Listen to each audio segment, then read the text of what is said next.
Welcome back, everyone, to the Drink and Drum podcast, the podcast with all the vibes. I am one of three hosts. My name is Timon Nicholas, aka Mr. Terrible. Signing in, Jaron Tomlinson, the young sheller, aka Pineapple Badman in the building. Wagwan. And it's your boy, Everon Williams, aka Big Easy. You don't know what going. This is the unapologetic podcast with really good intentions. The socials, them located there at the bottom of this podcast right there. So make sure you hit us up and tell us what going on.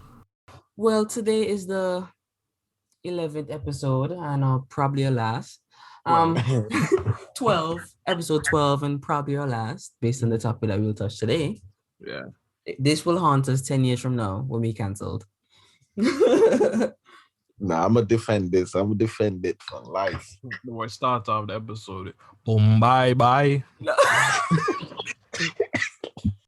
Oh dear. Would they be ready for that? Oh, why am I camera on? Turns off. You say you saw a big face moving and just like, that's not me. No, I didn't have Zoom open. So when you were checking out your face just now, we were looking at. Yeah. I had my actual camera open. Oh, the cameras can work simultaneously. On this at least. You can't record similar to. You can't record on the actual camera though. If you're on something else. It's cool. Technology go with places. Wait, so when I'm recording something, can the FBI still watch me if two cameras can work, or is only two cameras can work and that's where a third can't work? No? Oh, you can't even see me thinking. I was thinking. I was like, you might be onto something. But do they really be like spying on people like that though? Man, they don't have time to watch a million, trillion, billion people. You check like people that be taping up the thing. I'm like, fam, my life not that interesting. Bro, I bet the niggas see you on Google Earth like farting on your bed. Like, come on. Like seeing an infrared heat to come out the bottom. How come nobody ever tape up their phone? Their phone camera, like, why? I'm like, isn't that like easily more? That would be the one I'll monitor the most because you're handling your laptop anyways. But I even need the camera, but just need the mic. I just need the mic. You saw like he's on the move. 10 steps, he's on the second floor. Bro, I'm scared. Am I though? That's a decent topic for like 5 minutes. For how the FBI ever got people? No, why people are covering their laptop cameras. It's a real good question because like in China, the way how like the security system work, the mans can track you literally from the moment you step outside and they can pick you up. They can follow you. They don't have to track your phone because of how sophisticated like their network is. They don't need to tap into your phone to figure out where you're at or what you're doing. So they can give you your privacy without giving you your privacy. You know what I mean? Yeah. Because I feel like we have our privacy in the sense that it's not nobody else's interest at this time. So like we have it. And I feel like all them stuff where they're talking about this spying and listening to us and stuff, they're just listening for keywords. Like they have some kind of algorithm saying if he says terrorist, bomb, meet up somewhere, just tap in to see what's going on. So it's like I say kill president, it's tuning on me right now. And it's like, what else is he saying about kill president? And that must be possible because like if you just say hey Siri and your iPhone light up. Yeah. And that's what I was saying to somebody I was telling, like it literally means your phone, the fact that your phone can do that means your phone listening to you 24/7.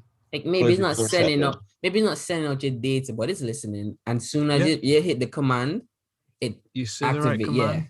Yeah. It's because it has to always be listening so that when you give the command, it can react. Yeah. So definitely, bro. Yeah, so I don't think it's like a personal thing where like, we just want to know everyone's business today. Yeah, all them people that taping up their laptop cameras, some sucker chumps, some jive turkeys. They're just weird. Like go cover up your phone camera, huh? How about that? Weirdos. Like anyways, like I'm pretty sure the government already seen everything that you got. So like what you show off today, what you hiding tomorrow? They already seen it. I bet they have a deep fake right now of your whole entire body. You sitting on a cactus, like, what are you doing? What are you doing? So I feel like it's Black Mirror made people do that though. That one episode where the kid was Nah. He was beating off was it on kid some porn? child porn. Yeah, Yeah, and then that's boys record him wild. through his camera and And then blackmail him blackmail him. And to then when they kill done, they people, still bro. send that shit out. Bro, the man made him commit murder. And they still send that shit out. Honestly, all that and more. In a situation like that, you just kill yourself. Bro, once I get in an incriminated situation like that, I'm being blackmailed. I'm just like, bro, I already lost. There's no getting me to do it. I lost. Bro, there's like me, bro, like I really don't give a fuck about a lot of things, right? But then if I was in some like shit like that, bro, like child porn, bro, I'm killing myself. Like I'm killing myself. Facts. Like I don't see where it goes from there. Yeah, there's no going. You go prison, you die. You not go to prison, you die. Your life is done. Yeah, your life done because you're a sex offender, bro. You can't even be in certain areas of the world because of that. You can't even ask for forgiveness because you don't have any time. You go hell. Like you literally did the unthinkable, and I'm like, damn. But you see, like how they say, and this is not like a thought to say it's right or anything, but like, you know, like how they say, just looking at a homosexual, I'm not comparing the two, but like if you look at a gay person, and they say, you know, a gay person choosing to live life as a gay person, is literally a human being choosing the hardest path possible, right? Oh. And nobody would do that shit on purpose. It's hard for a lot of people, boss. So for them to be doing that, it would be easier for them to live a life where they are in their straight or whatever, because one, their family, the things that they care about, they're not compromised. You know, they don't get the dirty looks, they don't get all that shit. But to openly come out as gay means you're just saying, nah, I don't give a shit about nobody else but me, and I'm gonna do what I need to do, right? So I'm like, is it the same for like a pedophile? Because literally they choose in a hella dark route by actually acting on whatever feelings they have, you check? Like, and it's not a matter of just society gonna look at you different, but society literally gonna punish you. You check? So would that just be out of just curiosity, is people just doing it, or is it like, bro, it's something that's in them? I think it's something in them. I think it's a mental illness, bro. I think so too, because I don't see why you would choose this route over and over again, given the risks involved. Because the pros do not outweigh the cons in any regard. But literally, people who have had their first offense literally be coming back and like they can't stop. That's like drugs. That's an addiction. See, all that interesting because it all falls into place with something I want to talk about today. Because one of our listeners, I don't want to put on blast or anything, sent me a video on Instagram about this guy talking about trans and stuff like that, right? And the reason why I said it came up with the whole pedophile, and I'm not going to say gay because it's not really gay, it's trans. But like, they have this thing called, like, the guy, he was talking about, like, why does the trans community want people to ignore the natural biology and nature of things? Like, why do people have to be forced to change for them, right? And then give up facts for feelings, basically. Yeah. Everything is based off of feelings instead of facts over because facts. I feel a certain way. This was what it should be versus this is what it is, regardless as to how you feel. You see, bro, this is no, but like this. It's like, okay, why is everybody forced to live a life remodeled based on their feelings? Like, what about ours? Like, when we have our feelings about it, they dismiss it and say, oh, you're a homophobe or you're hating, or you're a hater and stuff. Like, just for disagreeing. Like, we supposed to, it's crazy. It's crazy because the man brought up something about transracial, which is weird. Trans age, which is weird because that's pedophiles.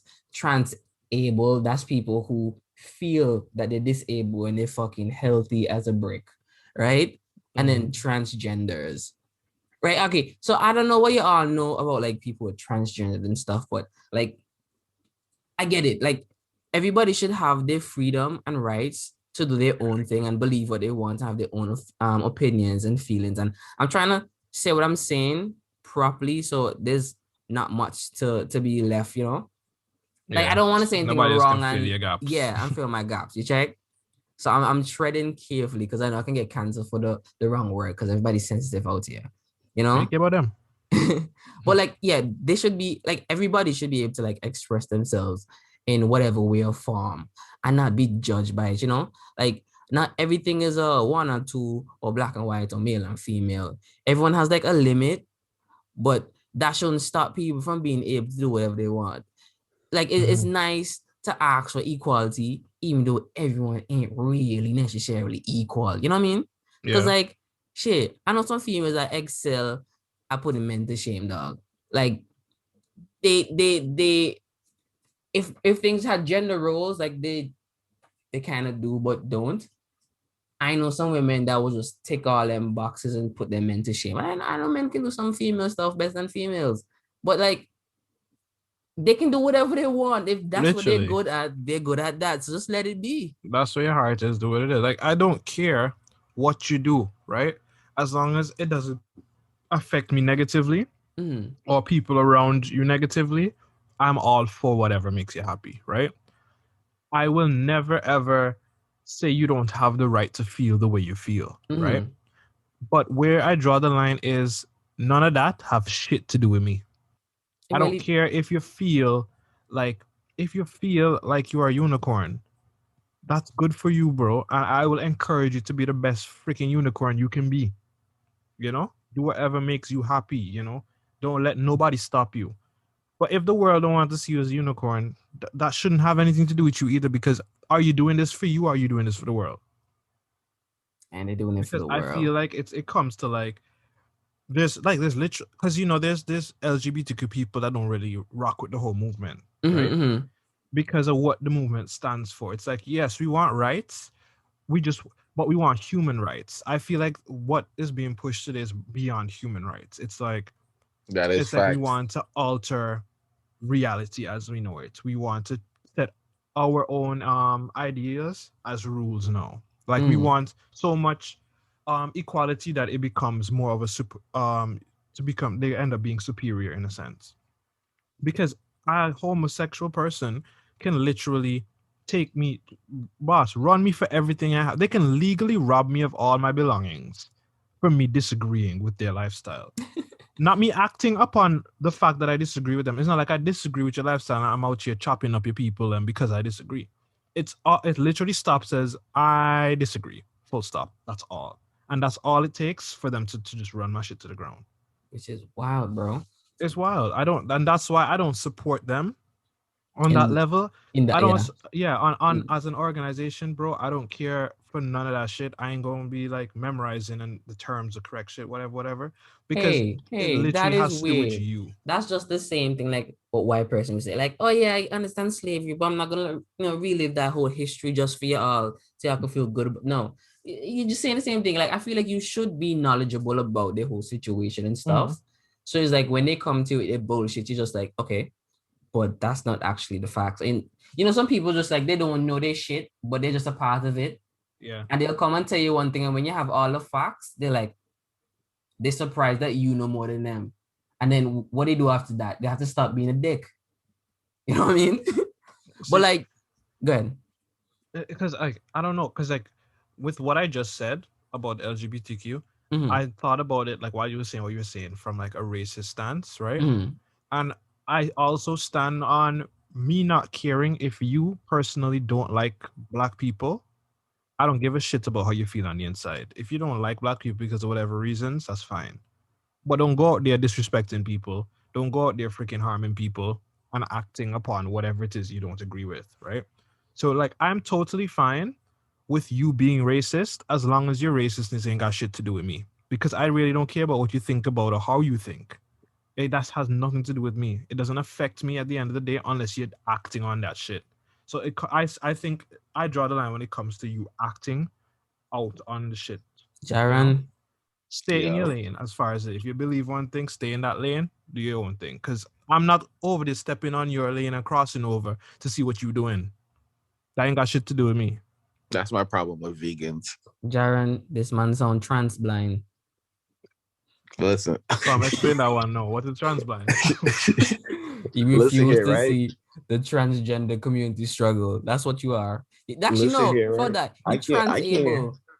No, but I'm not I saying I don't can't. see their struggle, no, or I don't see, bro. I get it, but it don't have nothing to do with how I feel as a person. I can sympathize with you, which is why when I see a man in a dress, I'll be like, that's a nigga in a dress. But I'm like, meh. But at the same time, who am I to judge this guy?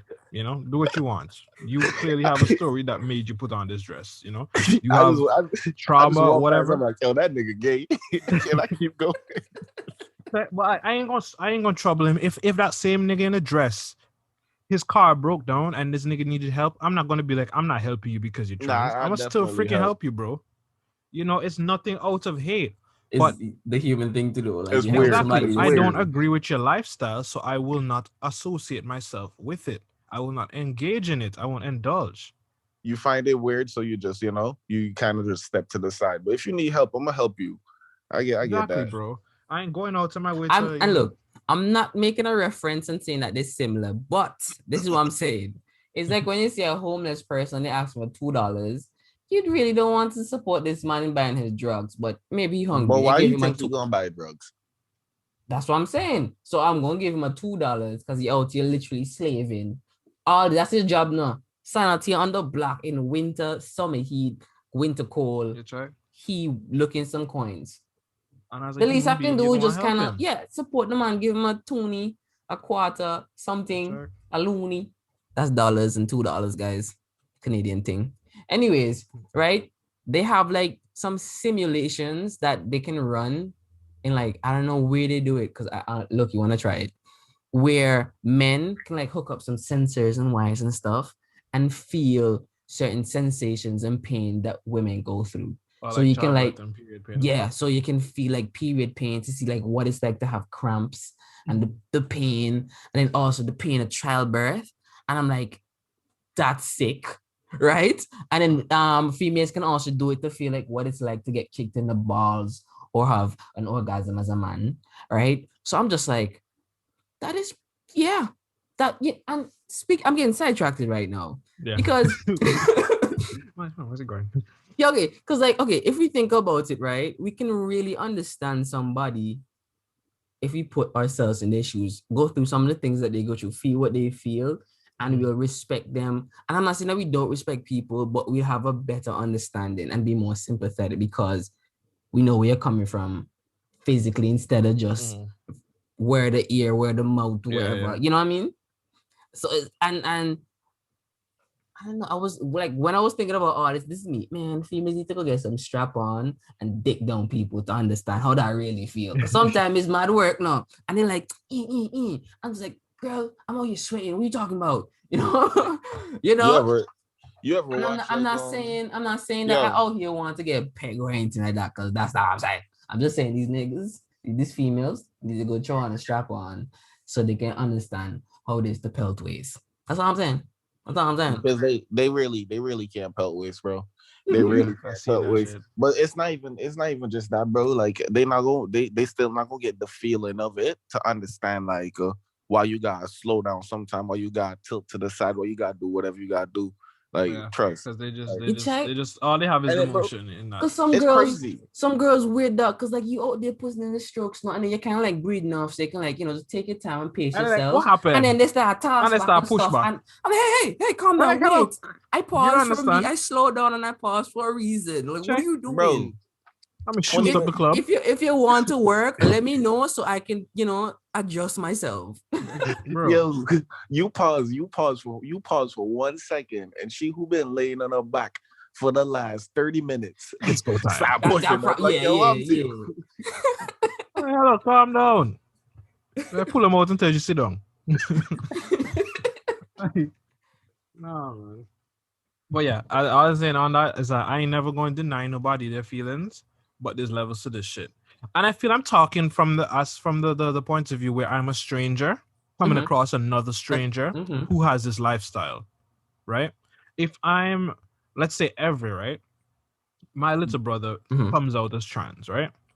I may disagree with whatever, but because of my relationship with my brother and because I love this nigga and I just freaking, if I know it gonna make him happy if I refer to him as a she around him, because of my relationship with him, right? I would, Facts. right? It have nothing to do with me not agreeing with it, whatever. Because for the reasons why I'm doing this is because I love you. But when you're a random stranger and you pull that shit to me and it's like I'm obligated. Is what I'm going to call you. Exactly. Which makes sense. It makes all the sense. So for you to even be mad at me, and then if you were to correct me and be like, I'm whatever, and I still don't, I choose not to, whatever. It's so important to you that I do this for you. Shit, if it's a problem, you can walk away. Walk the frig away. I'm like, bro, if this is gonna be a problem to me, you don't have to talk. It's that simple, bro. And let me get this straight, people. This ain't, we're not hating. It's we're not trying to hate. be difficult or anything. We're just saying, it makes sense. Like, leave me alone, bro. Like, stop frigging me up, because at the end of the day, I'm not going out of my way to bother you either. It's not like I'm out here protesting the thing that you're fighting for. Like them vegans, for real. Literally exactly what them vegans be trying, and everybody looking at these vegans as crazy people. That's literally what them trans people be doing too. They're forcing the ideology on you as if you're supposed to give a shit. I'll give a shit if I want to give a shit, but if I don't, I'm not obligated to, and I'm not gonna go out to my way. Tell me what to eat, bro. I'm gonna throw hands. Like the next vegan that tell me what to eat, I'm gonna throw hands, bro. Like I'm sick and tired of these niggas, bro. Nah, you see, that's why you have to. That's why you have to walk on with like some ham in your pocket, and when they say something, you slap them in the face. Shut up. Little pork chop. Nigga, your raccoons be out during the day. Keep that ham in your pocket to see what happens to you. Wasn't it Ed and Eddie where them man just fight one another with ham and so? On some big steak. Some big piece of So big piece of meat, boy. Ralph that had him on deck, boy. No, the fish. The boy, the fish. He hold the fish by the tail and slap people. Exactly. You son of a shepherd. Son of a shepherd. Oh, the boy is bad. Which is okay. What? So back to the topic. Yeah. All right. So I'm not really no scientist or biologist or whatever, right? To really know what I'm talking about too much. So I'm going to try not to spread propaganda, okay? Misinformation. I can't, bro. I really, truly, right? Like, I am so sorry that I'm not saying much because I don't know anything about this topic. Like, I'm really not that good at this. No, I get you. It's like you don't like to talk about things that you haven't really like experienced or for 100%. Like, I get that. But it's like, okay, from when I was thinking about it, right, this whole trans thing, it naturally could make sense from how we were like our base form, because like when children are born, the sex organ develop like around I think it's like between the months like week 7 or 12 or some shit, right? And like they all start out as a female basically. So like the baby gets like an X chromosome from its mother to start out with, and whatever form in there, that's what it is, X, and it's waiting for the other. Well, I shouldn't say X. It's getting the X from his old lady, and then it's getting either the X or the Y from its dad. So that's basically a random. Not the other way around. I don't think so. One of them. You have one and you wait for the next one. Yeah, so you have an X from the old lady and the daddy probably giving it the X or the Y, right? Or it could be the other way around. I don't know. Y'all follow me? Yeah. Okay. So when that happens, the female base form then produces like a dick, and then she becomes male. Mm-hmm. And then the process continues until, childbirth, right? So based on everything that we know about like nature and how it's unpredictable, some baby can be born with both genders, like we call it, like you just being a hermaphrodite, yeah, right? And it can come with 2 genders, right? And some babies can be born feeling like the opposite sex, like due to some kind of imbalance in their what the system called that produce like hormones. There's the hormones. And endocrine system or some shit like that. Like if you have extra testosterones and it's a female, then it might come out a little, tomboyish. Male features, whatever. And if you have a little bit more estrogen than you're supposed to, I might come out a little bit sensitive, more sensitive than you would normally. So it can happen. It can happen, right? But like, with large amounts of people on the daily just becoming trans, there's a possibility that some people lying on nature. You know, because like nature does something every once in a while, but like with all these droves, bro, it's something else that's playing here. Like I feel like a lot of people don't really understand their feelings and emotions, and they're trying to like they coming up with some kind of conclusion that makes sense to them in their own, like, you know, that's their right to feel how they feel, and that's their truth as being like, that's them being human. They have all right to do all that kind of shit, right? But let's be honest for a minute. Like, environment plays like a real role in how a child really turns out, dog. Like, lack of decent parents, then, like, I don't know, maybe you're just living with your dad, or you're living with your mom, or your parents are shit, right? It could really like affect your growth. You could be a killer, you could be trans, you could be gay, you could be straight. Like bro, you can't completely blame like the environment, because at the end of the day, you have to make the conscious decision to do whatever the fuck you want to do. True, but okay, how can I say this, right? It's hard. Yeah, it's hard because those are some of the things that factor in. Because like you could go to school innocent as the innocent lamb in a field, right? And somebody bully you about something you didn't even know was a problem. Man wearing the long socks, and man's like, "Oh man, your socks over your ankle?" Yeah, and you're just like, "Wait, what?" Right? And now you're thinking like, if you are you man in the school and you're with anklets and hands, man. See? And out of nowhere, you'd even that's nothing. Right? And then your life changed because now you're just like, okay, do I fit in with society? You go home, or your cousins and them, your female cousins them high socks, and your male cousins them have low socks, or vice versa, whatever. You're thinking like, oh shit, it's a thing. You start making connections where no connections supposed to be. Your family could bully you, people in school could bully you. Shit, you could go to church and hear the man saying, and blah blah blah, God said. Blah, blah, blah, blah, blah. Short socks, faggot. And you're like, wait, what? Right? And yes, I used the word faggot, guys. I said it. I said it, but I was, you know, just cool. Don't hate. Slim Shady. But I'm just saying, like, they could say some wild shit like that. And then you as a kid might just, you look, some people can just hear that shit and be like, yeah, whatever, and continue about their life. But other people might hear that shit and be some like, people built different. Oh, that's me. That's me. So like, sometimes like the environment and the knowledge, like the lack of knowledge in that environment, like let's say the people them don't know what they're talking about, or just saying shit because it affects you.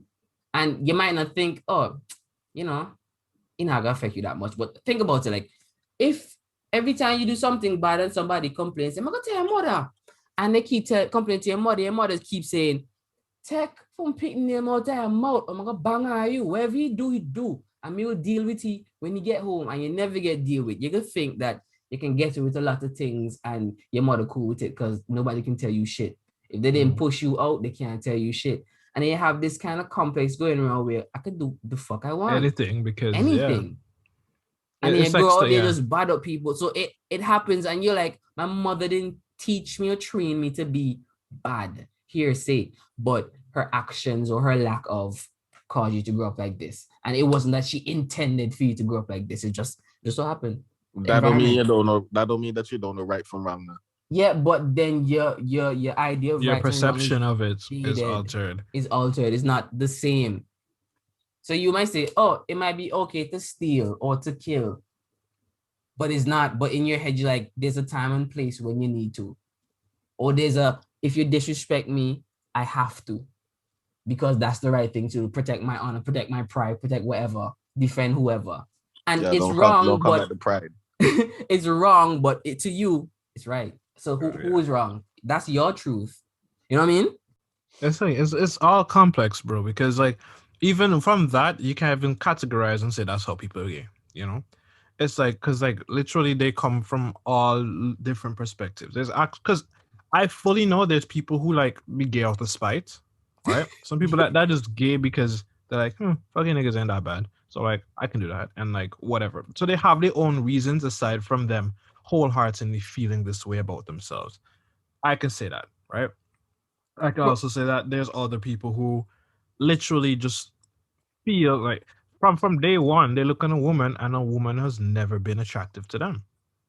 It's like, yeah, I see this thing, yeah, it's just a person, but like nothing about that makes me bubble on the inside, you know? And they look at a man and like everything about that makes this nigga bubble. So I'm like, because like my parents never told me what to be attracted to, right? Even as a straight person, like me being straight, I can't say it's because my parents told me, yeah, these features are what you should find attractive and blah blah blah blah, you know? Under boobs. But but think about it like this. Maybe they didn't have to tell you because they set an example. So you knew man and woman, daddy and mommy. Man yeah, but woman, I know a lot of things, but I don't do everything by the book. No, I still kind of have my own. I get what you mean, but like that could just be one of those things that happens subconsciously that you didn't know you were studying about until you did. You know, like some people say, like there's some people saying that, you know, a lot of guys go out and they search for a woman that reminds them, and it's not that they're thinking about their mother or anything, but like have certain similarities to what their mother like or something. Like maybe she cooks. It's weird, but it's like it's one of the, like, okay, it's like when a father is trying to teach her daughter taught her about like how she's supposed to be treated by a man properly. Like, this is what you need to expect. This is how you're supposed to be treated. This is the standard for you. And he's showing her that this is what a gentleman is like. This is what a gentleman does in the presence of somebody that he cares about. So when she goes out there, she can know, oh, these are some fuck niggas and they do some shit. Yeah, and when she find a genuine guy, she can like, yeah, this guy is genuine, like my dad or something. And it could be the same for the mother. The mother could probably say, okay, I have a son and I want him to respect women. So I'm going to move in a certain fashion and treat him and talk to him a certain way. Try not to annoy him as much. And because they know children always in the area, always listening, always looking, they know that per se that anything that they do inside or around the kids could influence them more than they even know themselves, you know? So I feel like it all plays or impact, but like, let me get back. Yeah, so I just like just on what you're saying there before you go back, I think it does play a part, but if you realize as you grow up, I would like to hope that's how humanity works, right? Because I know that's how I work. As like for me, the older I get, the more I question the things that I do, the things that I am, you know, all that stuff. The more I question, I'm like, why? I'm like, is this good? Is this something I'm with because this is something that was taught to me? You know, was this instilled in me and this is why I do it? Am I doing this, or do I have a reason for doing the things that I do? You know, am I doing this because I thought that this is a good idea versus this is just what it's always been, right? And I feel like if it is at a point that you were influenced into like homosexuality and you were that way because of the influence, I feel like at some point, because mind you, the claim is when you're gay or you're trans, this is who you were the whole time, right? So if you weren't really that person from the jump and you came to be that person because of influence, at some point, aren't you going to like resort back to who you actually are? It's sometimes it's not even really influence, it's clarity. It's like your eyes. Go ahead, like, elaborate. Yeah, you just open your eyes, you see different things, and then that's how like this thing make you feel. It's not really influence. It's because like it's something that you never knew about, and then like you understand it, and then it just clicked to you like, oh, what's that shit when you got like a lot of different women, like you could be in multiple relationships, well you realize like, oh, I always cheat on my girlfriends or whatever, and the relationship ends because you always cheating on your girlfriends. So now you watch a movie or some shit, and then they explain this to you that whatever, you go to therapy or whatever, you talking, and they explain this to you. You realize like, yo, maybe that's just who I am. I'm supposed to got 2 girlfriends. You want me to say what's funny about that? Because like I remember back in the day, when Lil Wayne was always rapping and singing about pussy and all these girls. I'm like, yo, celebrities must fuck a lot of things, right? Trust. You don't think that at one point they get tired and just like, man, no, y'all get out of my house. I'm tired of y'all vaginas, right? Like I feel like some celebrities, they live such a extravagant life. They have all this sex, and then at one point they just get tired. They just get tired of all the bullshit because they run into the same people and they just want something new. And now they're not attracted to that person, and they just like, where do I go from here? And then they must meet some dude in common, and they just like, I've never tried this. I'm curious, because I think a lot of people will get curious about some things, And then when they try it, they realize, oh shit, I like it. They never expected to, they never wanted to, but they tried it and they like it, right? What you say about that person? Because that person wasn't always gay. He was straight. And it's not that he didn't know he was gay. He wasn't until he tried it. It's like the same with food. Like, oh, you can say, oh man, I hate onions. You tried it one time. And then you go back again and try onions. You're like, oh shit, I love onions because your taste changed and you didn't even know. You know what I mean? So I'm just like, see, there's like, because I don't know. If you think about it too, no, gayness didn't just start like the last century ago. Like this shit was back in the Bible. It's been there from the jump. It's just that people, it just hasn't from time been accepted by society. So it's always something that if you found yourself in the predicament, you hold it, you know? And the strong, I would say those that come out are the strong ones. Because it's hard to keep holding it, to keep hiding who you really are and living a fake life in that sense, right? So the strong say, you know what, even though, you know, life is easier to live in society, if I keep it a secret, I don't care if it gets harder, I'm gonna just come out. And I feel like that's you know, for them. But I don't. It's commendable. It's commendable from that sense. If I wake up tomorrow and I realize I'm gay, y'all would not know, not even until I die. Like, I don't. Bro, it's too late for me. Yeah, it is. It's not even. I'm too comfortable. Y'all stuck in your ways, bro. I got. No, I feel like you would be like more situations like y'all stuck in your ways because like you knew who the person you were and what you were saying. Like, yeah, I'm never this and this is me and blah blah. And then you're like, shit, I can't. I just realized I'm gay. I can't talk to nobody. No, I'm undercover, bro. I would keep the same exact energy, bro. Like I'm telling you, like, bro, nobody would know. Nobody would know. Because and here's what I'm thinking, right? But what are you really changing though? Because a lot of people, they were once one way, and as soon as the whole gay thing happened, they start acting feminine, like on the spot. I'm just like, okay, but why did you have to change so flamboyantly? Because that's what they wanted. They always wanted. But like they could never, because they could never allow it. They couldn't express it until they couldn't express it until now. Mind you, know, if you do a certain thing, boss, as something as being emotional as a man will get you classed as gay as a child. That is something I also want to touch. No, one time, bro. One time, this girl, bro. This girl, she was younger than me.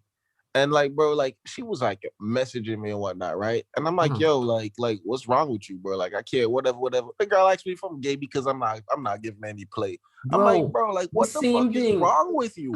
I told this girl, like, yo, I'm not fucking you. Like, I'm not that. Like, I like you as a friend. I don't want that. And she's like, you're gay? I was like, because I don't want your vagina. It's wild out here. I get it though. It's so I'm surprised because niggas are dogs. We go for anything, right? So when you come across a nigga that's stingy, it's like, these exist? Nah, you know, this product defected. It's crazy how like this whole like how pedophilia is accepted within the fucking Caribbean us. Like it is crazy, bro. Bro, I used to see that shit in school and stuff, and I used to be grossed out. It's wild. It's wild. Like big man and trouble girl in the former class now. Boss and man, work. Boss. Them a work. Boss man.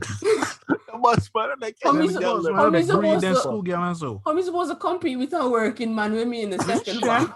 One working man with transport. With transport. All the spots on them. Like what?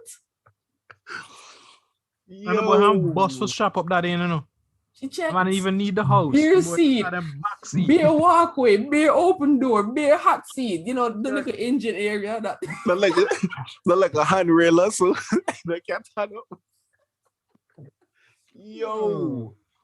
Yeah. And that shit is normal. It's wild. Because like the age of consent isn't like 16 and taken everywhere. It's like 20, 21 and that kind of shit. I don't even know, bro. Because I know man still saying, what, you're 14? Say less. I'm like, what's wrong with you? Man say, if in upon the clock, you can get the cock. How we go? Was anything after 12 at lunch? Gross. Check. And I'm like, fam, y'all just bugging out here, man. Oh, what the boss? What you be? 14 and over, bend them over. Yeah. So beer. And the thing is not we laughing, right? But it's some serious shit. It's some serious shit. People believe that. They're like, yo, boss, yeah, old enough, no. Like she has sense. Bro, I don't even know what it is. I feel it's because them girls actually fast too. And I don't know. Like, because I don't want to say them boss man be taking advantage of them, right? No, hold. We get to that pedophilia shit later, man. We'll get to that just now, man. We'll get to that just now. Because I don't want like we get to that just now. Okay, so like I feel like honestly everybody just needs to be like knowledgeable, and I'm not saying be versed in what's happening around them in the ever so changing world that we live in. I'm just saying a little knowledge here, a little knowledge there goes the mile, to be honest. Because like a lot of people, they confuse, just like when it comes to like what do you call it, they confuse with like the whole race and shit like that. It's like they confuse with race, they confuse with gender, and they confuse with their identity. Like they don't know what their identity is. Some people don't even know how to express or accept love. Like especially males, they look at another man and they can't admit that that guy, he handsome. You know, they can't do that. They can't express sensually that they care for their friend or that they love their friend. Like they just don't know how. They can't do it because they think that if they do it, that's showing emotions that can hint that they're gay. The fuck out. Just the fact they're just less manly, and anything that is less manly instantly equals gay. Which is weird. It's like a fine line. It's like there's like a long line to be like let me say it. There's half a mile of travel to be a man. Like things that can fit between there to be a man, step by step, going half a mile, and all it takes is for you to backstep. You could be like nearly the whole half mile. You done run, and you take one step back, gay. Bro, since I was young, like, bro, like I was listening to like DMX music, and DMX always say he love his niggas, bro. And I always thought DMX was the most manly person on this planet, bro. Like, bro, like, like he was like the king alpha male. So you know, I never found that weird. Like I could always tell my homies I love them, because you know, like if DMX can do it, like I can fucking do it too. I used to tell my parents that on the phone. Yeah, I used to cringe. Yeah, I used to cringe. No, you see, no. Like everyone was the first somebody that I saw openly be like on the phone in front of his friends, be like, "All right, mommy, love you, bye," and I'm like, "Oh, what?" No, but Tim, I know you always see me tell my mom I love her, but she never believed me. Yeah, but so you say you smile and you laugh because I know she's not gonna believe me. Yeah, so I'm just like, yeah, whatever. But like whenever I said, he's just like, yeah, right, and I'm just like, I love my parents now.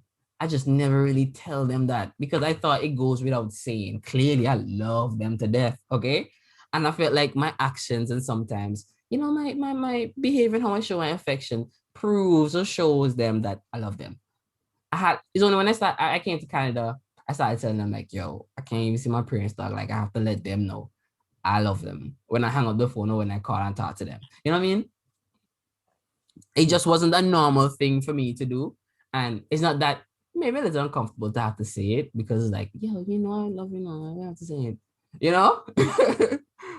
But yeah, that's how it was, man. But like, yeah, some people just don't know how to accept it. Like, I think humans, we all suffer from like identity crisis at some point in life. Like maybe it's early in their life or like late, and some people figure that shit out real quick, like quicker than others. They know that puts pressure on other people too. That put pressure on people, dog. It really does. I feel like the whole point of being born is to become it's to become who you were meant to be. And if you are unable to do that within the time that society sets, not because society made it a rule, but when you look around, it tends to be like this certain age group has their shit figured out. It's like when you're not there or you're approaching there and you don't have it figured out, it's like, bro, And then that pressure, the same pressure you're talking about, it's like, and I'm like, I don't know. I was trying to tell people, bro, life is not a race. Like, if you don't have your shit figured out, work towards figuring it out. Stop stressing about the fact that you don't have it figured out and focus on how you're going to get it figured out. Because, like, one day you will figure it out. One day you will, even if you're freaking 40, bro. Like, the fact is, you did that shit. 40? Man, give up. I kidding.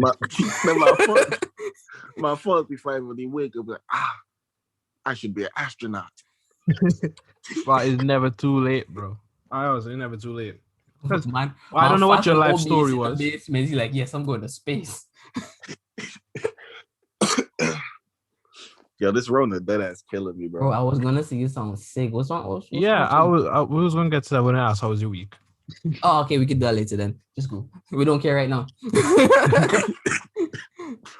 Okay, but when are people gonna stop trying to like identify things that they really ain't? You know what I mean? Like I understand transgendered people for sure. I don't get why they have to go to them. Yo, I'm catching your shit over the net, dog. Over Zoom. I don't get the extreme measures that they take. I don't have a problem with it. It's their body. They can do the fuck they want. I just, bro, cutting your dick? Bro, yeah. Like you can't tell me that. Honestly, bro, and that's another thing that proves to me that you really feel like you're a woman on the inside. Because there's nothing, bro. Let me tell you, right? I can say this shit. I am not circumcised, right?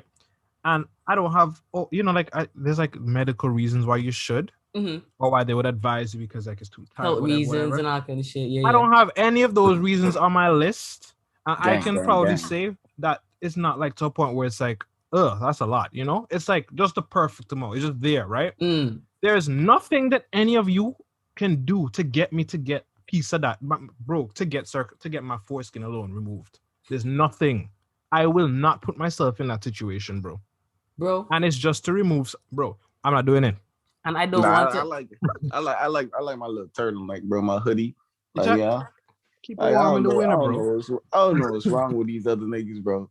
Cause like that shit, bro. With your head being exposed all the fucking time, bro. That shit get desensitized, bro. Like literally, if my shit ain't set properly and I walk in and I should rub my underwear, I feel it. I'm like, hello. I have to stop and reset, bro. Like, so I'm whatever, bro. I am not putting myself in a situation like that, right? And that's literally the bare minimum as far as any surgical related things go with your privates, right? So for you to fully just cut them off, like you ain't cutting off piece, you ain't altering it, you ain't trying to fix it, you're just, boss, I can't. I would not. I'm definitely not trans. Bro, sometimes I'm just like, man, let me go try on this pants real quick and run downstairs. And this is me. This one have on a zipper. So I'm going to put on some underwear.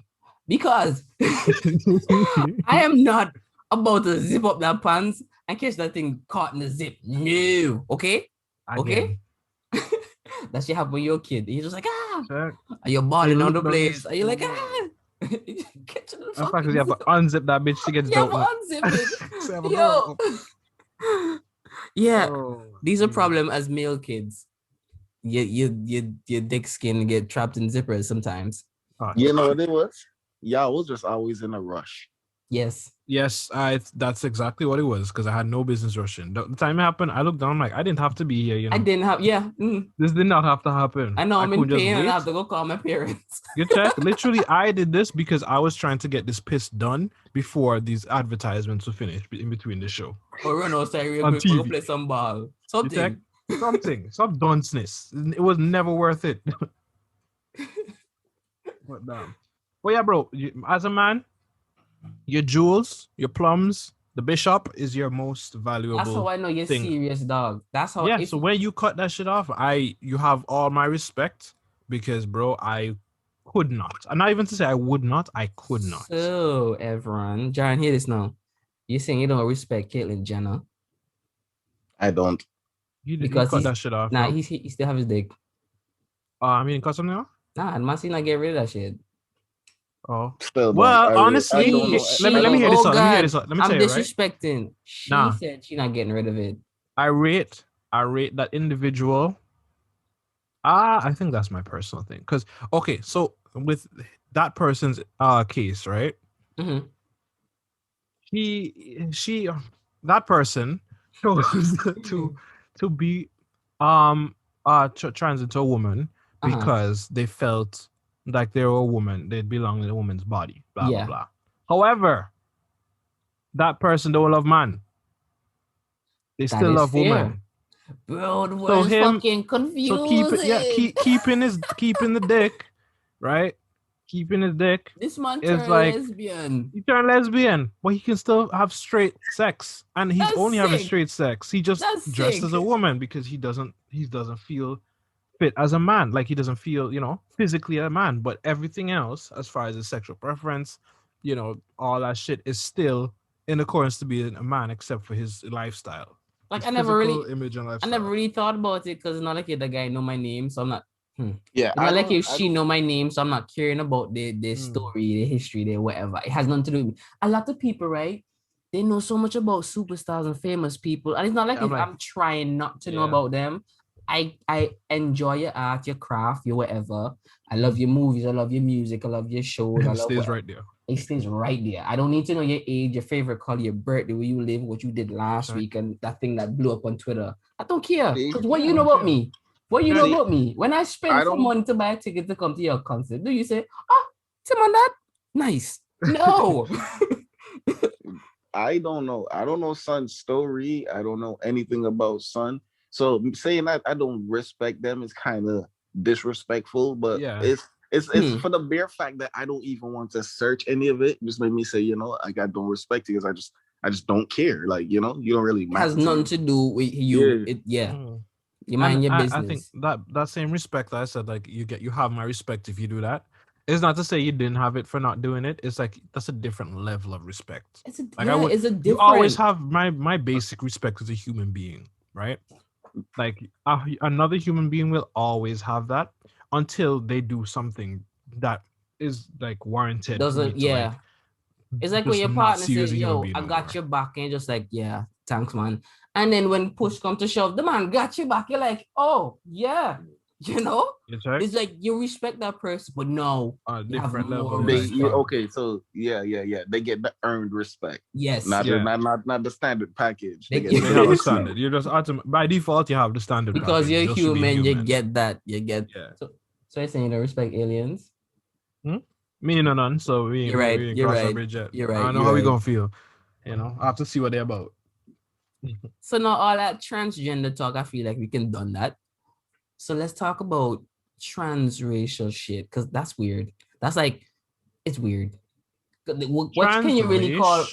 Yeah, transracial. So it's like a white woman wanna be black and a black woman wanna be white. Like, honestly, and it's weird. Just like, it's weird. Just like, is it appropriating somebody's cultural nationality and stuff like that, dog? That's the thing. I don't know, because if you say you're trans race, right? You wake up. I feel like that's a mental illness that stemmed from something. Maybe schizophrenia. You have voices in your head telling you shit. Bro, because the only difference that I can imagine a white person feels when they wake up in the morning that's different than mine is nothing. The only difference come when they open their eye and they look in the mirror. Because, like, okay, look at this. Is what you see. Like, I don't see any other reason for you to feel. Like, what does it feel like to be black as a white person having not transracial in a struggle like that? Like, what I don't know what you gain. what is being satisfied here? Is it something internal? Is it in your head? Is it society's your status? Is it all external factors, or do you now feel fulfilled as a human being because you have more melanin? Life like, too easy. You want to play hard. Imaginary melanin. Like, imaginary. Like, I don't know. See, so that honestly, so I'm just gonna say everything now. Yeah, because I don't have nothing ready to say on that because it logically doesn't make sense to me at all. I don't even know what lines to start thinking alongside in trying to understand what the hell that's even about. Y'all lacking some knowledge, bro. Go get some knowledge. Talk to me, Pastor. Talk to me. No, come on. Like, I can understand. I can understand you waking up, and saying like, okay, I'm a woman or whatever. But you cannot wake up and look at your white skin, look at your Caucasian fucking self in the mirror and say, "Yep, I'm black." Just wait till I put on my shades when it's 5 o'clock now, because I'm seeing everything dark. I got that personality disorder from what was that one? No. What was that movie? With that guy that does be playing younger Professor X from X-Men. And Splits. Yeah, which anyways. Yeah, what if you have like a disorder like that maybe the person you woke up as today is black? So it has to be something mental where I can give you and respect you on it. I don't want to go. I don't know. I feel like it's again back to this whole environment thing because like again, if you're in a different environment, you have to like your survival instincts have to kind of kick in and tell you, yo, fit in. Because I feel like transracial, it has to start from like me appropriating your whatever Bro, culture or you can living. be you can be the whitest white boy in the hood and niggas gonna respect you if you being your white boy and you a stand-up nigga still. No, Like, I bro, get like no, I get that. you don't have to, bro. Being black, it doesn't mean that you tough. So it don't have nothing Mm-hmm. to do with your environment. No. Okay, think about it like this, right? If a white guy, right, Caucasian guy, with his family went to Africa, right, and I'm calling Africa because like it's surrounded by a lot of black people who just like they're their own thing, right? You know, I honestly feel like you should have just say Antigua because I was gonna say I feel Antigua, Yes. but I wanted it to just be somewhere else that I wasn't familiar with. Right? And they go to Africa and they raise this child here for about, I don't know, the next 10 years, right? So by the time he leave Africa and come out to this the States or something, he's 15, right? And all his friends are black. Everything that they do together, they're black. He's still himself, but because of the environment that he in, he had to fit in with the kids. They run around the place without shoes. He accustomed to wear shoes when he was home. And now and then he go down the road and take off his shoes and he playing football with the guys and put back on his shoes when he come home. They're also like chatting and cussing and making fun and doing all these things. And he doing the same thing because that's what his environment doing. That's what he having fun. He's still him, but the environment he's still fitting into. Because back at New York or England or wherever he was at, he wasn't running on the place playing football barefoot. He wasn't. So he fit into his environment. Suppose he was like accustomed to just read book and then sit down on the windowsill and look at butterflies and birds through binoculars. You think the man gonna go African and sit down through the window while everybody else had have fun? Nah, he okay, but fitted in. He could. Why not? your culture don't have anything to do with your race. That's yeah. I was going to say no, that. no, Yeah, no. like Okay, that. None of true. that is like a black thing versus a white thing. No, So I'm building the world. I'm building the world. okay, bet Right? go. No, he accustomed to eat potatoes on like, I don't know, what's that thing with the lucky people? Irish. Irish, whatever. I They think have that's a day. That probably. I don't know what exactly what you're talking about. They have a day that they celebrate, like St. Patrick's Day. St. Patrick's Day, right? This They man don't just drink accustomed, that day. I think so, dog. But I don't know. Let's say the man accustomed to have like celebrate St. Patrick's Day, and he go to Africa and they celebrating Mandela Day. And the man, they like, oh, okay. And they going on to Mandela Day and they all here like making kites and drinking and then setting shit on fire. If this man enjoy doing that and he go back over to the States and say, yo, for the last 10 years, I just, when this comes, this is what we do, fly kites and whatever. And he's showing all his friends that he's doing this thing. Is he culture, like, is he appropriating that culture? Or is it just his life that he knew and now he's living it? He's elsewhere. not appropriate in the culture. Like he went there, he experienced the culture, and like it's a part of him now. It's a part of your experiences. Mm-hmm. But your experiences what make you. So it's a part of him. So I don't even believe in cultural appropriation. I honestly don't. I get it because I feel like people just don't give the credit or know a little bit about the history. Like I think it's some people might do things and not know the history or give it credit. And I think that's what bothers some people. I think that's what bothers some people. It's because like if a white girl hang out with all her black friends and then they're like, oh, we getting turned up, we wearing weaves, we wearing braids, we doing all of this, and she just have her one hairstyle that she fling up and braid and brush or whatever. And then they show some cornrows. Some black people go see she had them like, girl, let me show 2 cornrows in your head. And then boom, boom, like, and she's like, oh. And they like to gas people up, dog. Mm-hmm. So they're telling her, girl, and she just takes some pictures and whatever, and she posts them, and she go down the road, and then people look at her, oh, she culture appropriate, look at her trying to be a black girl. She's just stupid. In her environment enjoying herself. Exactly, and you don't know. She in this thing, appropriate. Why you have braids? This and that. Her environment, bro. Yeah, like I don't understand why it's such a big thing. And I realize too, the people that be like enforcing this are a certain type of person too. And I think it was Extra Gravy. They were talking about it because they said people, okay, like you saw Chet Hanks like be doing all that Jamaican stuff, gatekeeping. Right? Yeah, it's like it's not the original set of people. It's like the generation that went off trying to protect. If a tourist come Antigua, boss, and the tourists start doing shit like how we do it in Antigua, are happy. A piece of us is now with that person, and now that person enjoy that and got take that person back. That person is taking our culture, taking it to where they coming from, and they spreading it. They making sharing people what we gave us, them, bro, so that people can want to come see what I do. See what you check. The man go and say, yo, I wear Antigua. These people are lit, they fun, they vibe. The man come up with new lingos. You check. The boy say, here we say like this, and back there they say like a that. And your boy, and just small things like that. And like the man learn a new dance, a new song. The boy do it. I like a swag with the hair and whatever. And the man moving. He was good time, affected, bro, positively because of the culture. Now he's spreading it for his enjoyment. Exactly. You left a mark on that individual. Your culture did that. The thing that makes you is so powerful that it's affecting somebody else to that level. I would be nothing else but proud in that situation. So maybe I don't understand what cultural appropriation is. No, you understand it because you see when somebody getting canceled over it all the time and it's literally stupid shit. Who the hell am I to tell a white person they can't have dreads because black people have dreads? That makes any kind of sense? I think everybody just wants to be in like an exclusive club. Like if we have it, you can't have it. We had it first.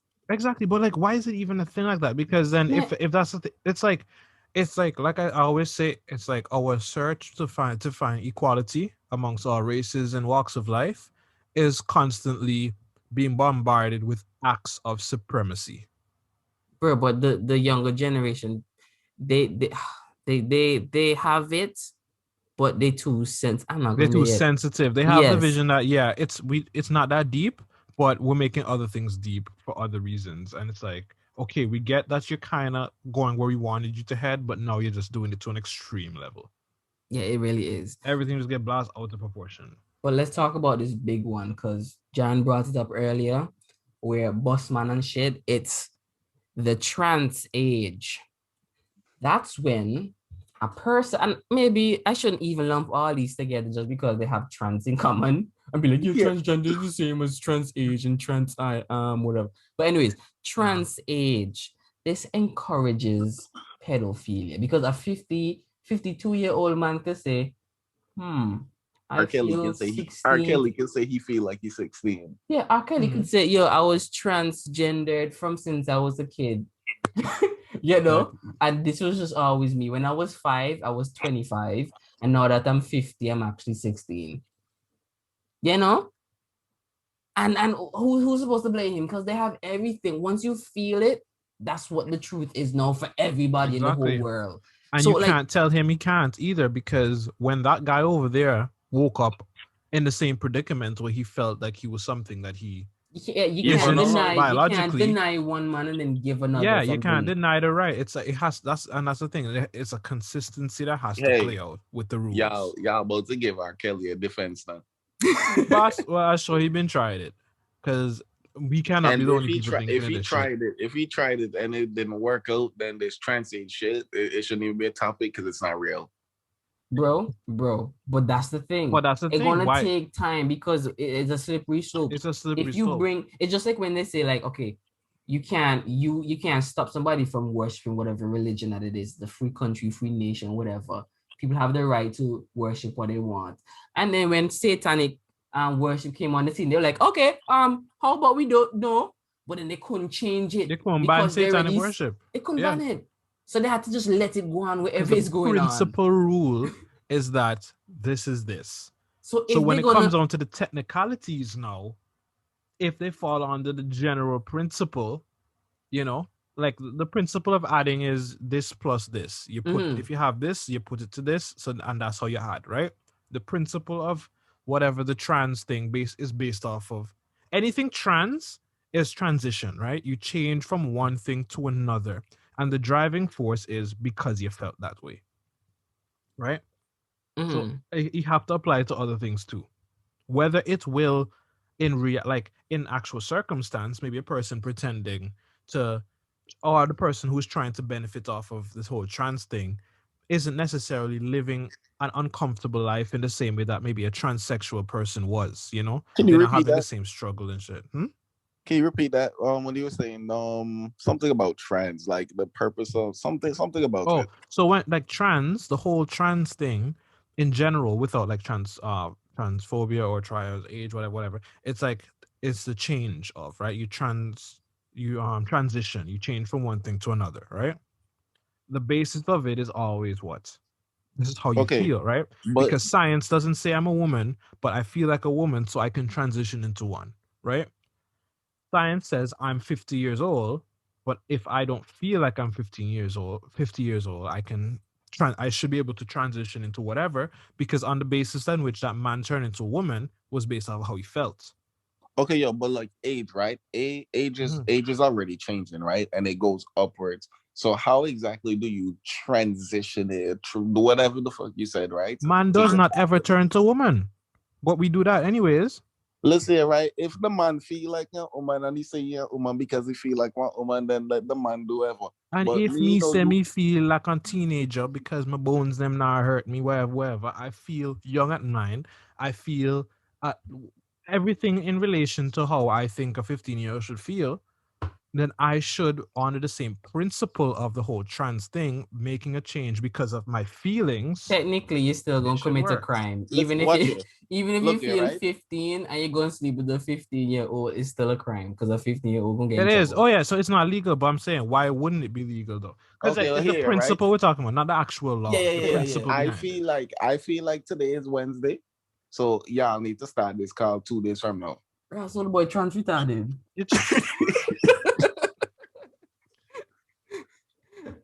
But it's just that type of thing. There's no logic. There's nothing else backing it up except the claim that I feel this way, because there's nothing stopping me from identifying as a woman tomorrow. Everyone that goes to sleep after this podcast tonight can wake up tomorrow and say, I am going to be a woman tomorrow, and literally start my transition tomorrow. I wish this was things that happened to us during school, because I would identify as a computer and Google all of my answers. They must have a plugin. Bro, no. Transable is the one that I thought was no funny. I've never heard this before. I have seen, I think it was a show, but there's an actual disorder that's linked to it. Actually, no, as I know, soldiers have PTSD when they come back, when they lose a limb, and then they have like phantom pains to a leg that's not even there, right? And they literally can see and feel the leg, but the leg just not there. So sometimes they be walking and just like, yeah, just put on my foot, and then bam, they fall on, like, where my foot? And then they go into this whole traumatic thing. Or sometimes they're like sleeping. A whole pocket in their memory kind of just replaying. That's and they're sleeping and then they feel the pain or they shrapnel in their leg and they look and they're like, I have no leg. Sure. I know that, but in terms of the other way around, like I know some people like they be dreaming and they get like strangled and cut up and stuff, and then they wake up and their hands cut up and their neck have handprints on their neck and shit. But like in terms of transable, I don't think none of those fit the bill, bro.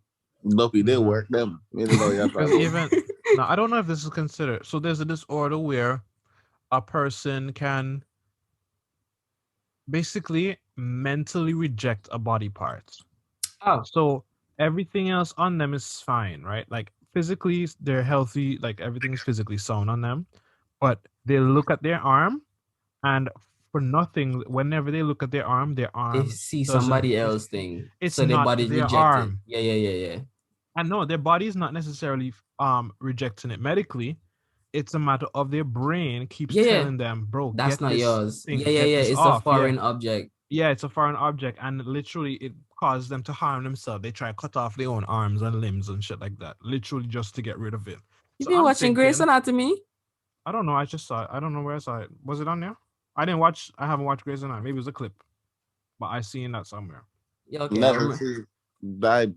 This is new to me. This is news to me. Like I saw it on a show, but wherever I saw whoever they post a clip from a show also gave information. I was like, yeah, this is actually a thing. Like it often happens when they have like internal transplants like lungs and kidneys and hearts, and their body just That's when it reject happens it. physically. Yeah. You know, when They're all physical. And then when they have like a you know, they're putting on like a leg or something, like reattaching a leg, or they're having a leg transplant or something, like the body could literally be like, that ain't mine, and you will literally try, or sometimes it could literally be yours, and you might say, this don't feel like mine, and you yourself don't even want it. Like you would take a blade and try to cut it off yourself. Like it's a mental thing. So I'm wondering if like the trans-able shit, for those who are actually experiencing something that would actually push them to it, is it that like you see you have legs, you know you have, well, I mean, you know you have the physical ability to walk, but your brain doesn't, you don't feel. But where do those, sorry for cutting you off, bro, but it's like it's healthy persons who say that they're trans-able, they say, okay, I feel like I'm a cripple, so I'm gonna fuck up my spine, right? Why doesn't nobody take them to like Arkham's Asylum, bro? They're crazy. Because there hasn't been enough study on them. Because to nobody prove that they can even treat that either. Nobody gonna say like, oh yeah, I'm, you know, we call it, I'm trans personality. Like I have different personalities, but I'm just transitioning between all. I'm transitioning. Yeah, I'm just transitioning. I don't know which one I want yet, but I'm going through the cycle. Yeah, it takes a while. I still choose. Yes, I don't know which one. You know, I don't know which one. I'm still transitioning. Which one is really me? I have an identity crisis. Like where does it stop? Where does it end? That's because I feel like some people should just go to the fucking loony bin and just see a psychologist or a therapist, and then set up a program so they can really get to the bottom. Because I feel like a lot of people are suffering. Because like, what if I say, oh man, I don't know what's going on, and today I just feel gay, and then now for the next 10 years I'm gay, and then the doctor tell me, you know, you're not really gay, and then I'm just like, oh, what are you talking about? And then she explains, she dig into my past, and I realize I did this because I wanted something new. I wanted to feel something different, because what I was looking for I couldn't find, because I kept falling. I kept falling to the same habits. You know, like some people say, like, you just hardening to learn. Yeah. You know, this type of woman are good for you, but you keep going back there and getting hurt, and you're trying to figure out why it never works, and I need to go somewhere else. And you try something different, and you think, this is me. This work, yeah. And then later down the line, that person hurt you. So that person hurt you like 20 years into the gay relationship, and you realize, this person never loved me. I never loved this person. I enjoyed their company. Trauma too.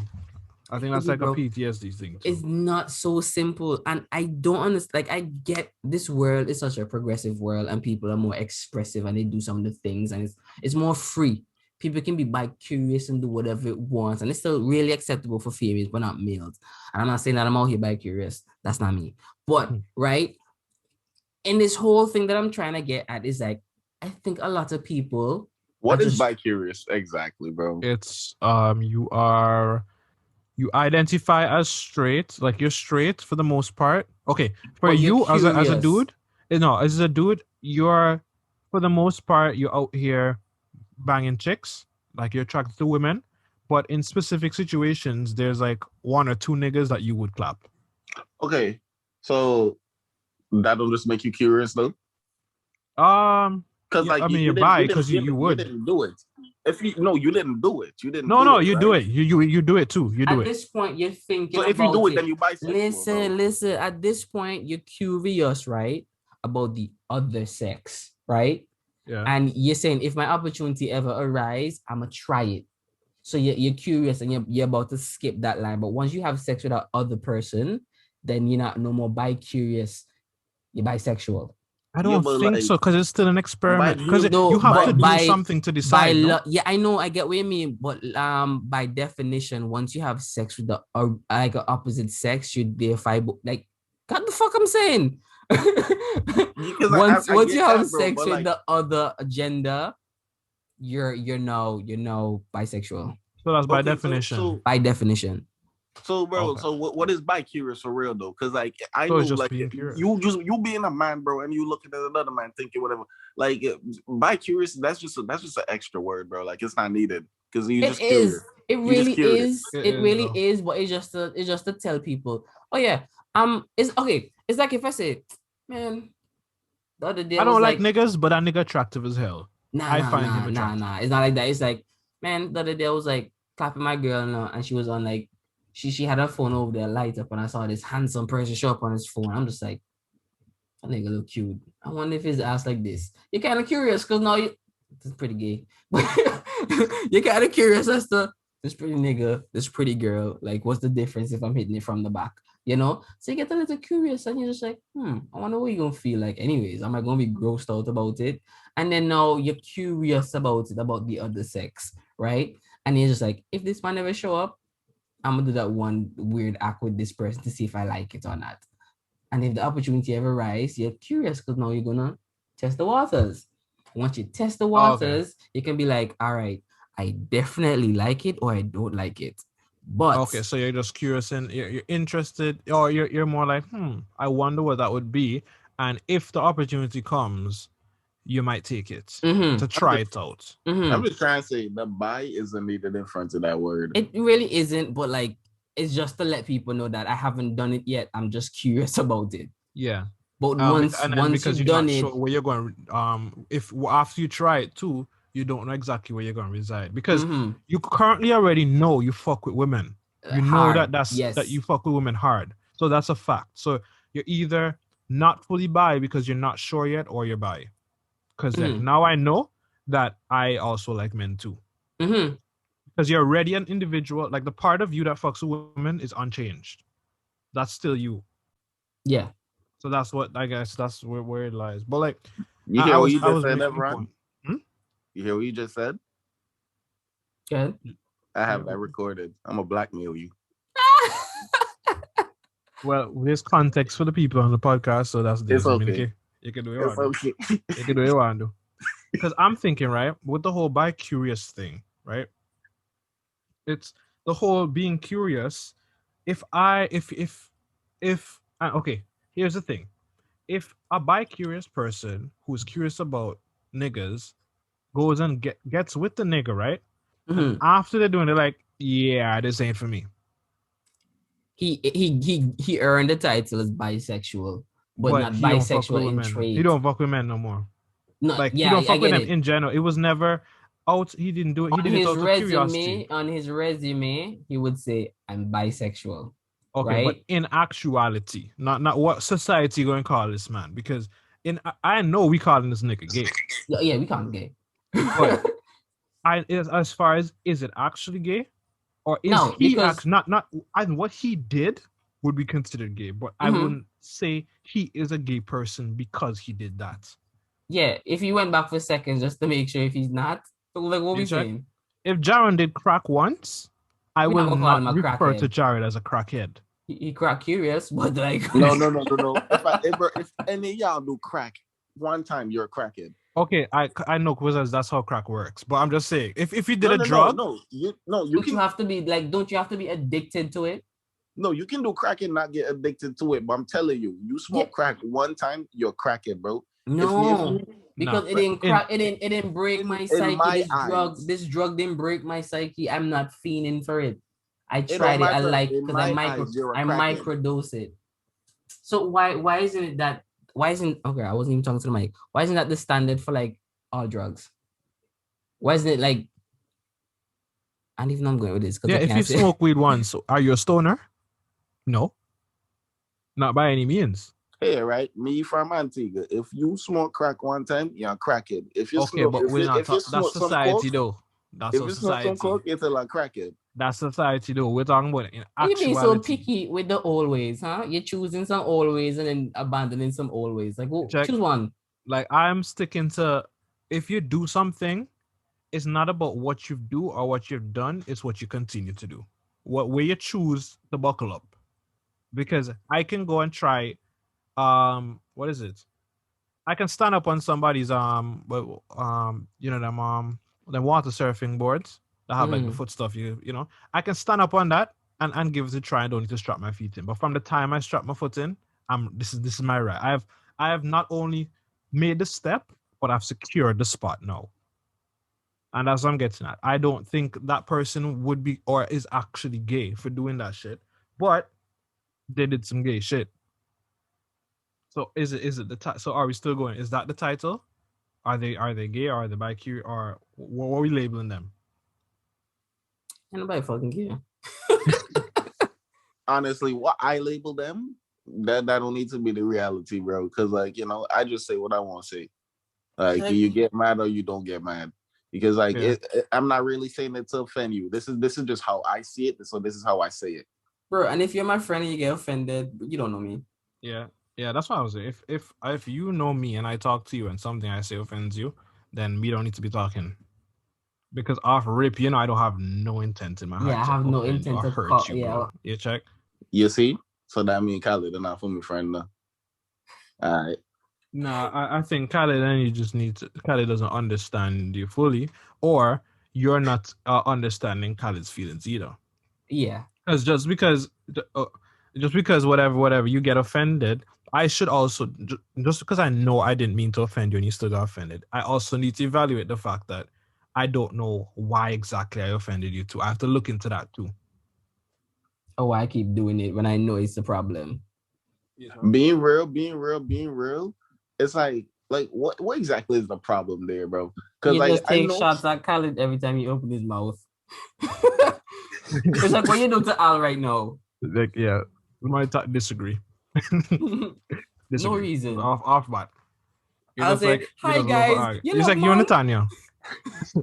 If Natanya's skin was not as tough as it is, you would have a Khaled relationship. Look, you said Natanya. Look, you said Al, right? How they're different people. They're not the same people. You can't treat them the same and expect the same reaction. They're different people. Yeah. So why must I walk on eggshells around Khaled? Because you know how Khaled is. He's a little bit sensitive, so you have to do. You're not walking around eggshells, and yet it's not walking around eggshells. Bro, this is how I express myself. This is how I show my love to everybody. Yes, really. The same way. Bro.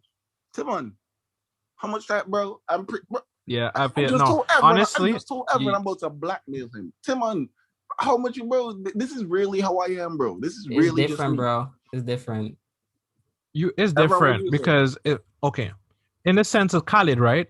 The reaction, you can do that shit to me, and I give you a certain reaction, and that kind of fuels how you respond, right? With Khaled's reactions, if you said that shit to me, I fire back at you. Or I might allow it and laugh it off, whatever.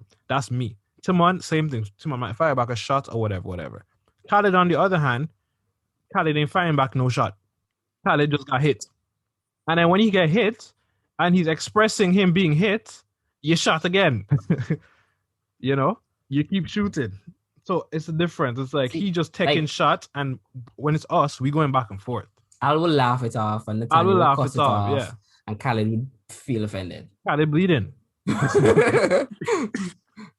It's like, and that's just Khaled. So it's like, bro, it's like Nicole too. Like I can say certain things to her, but like in certain situations I wouldn't, not because of how I mean it or whatever, just because I know how it's gonna hit her.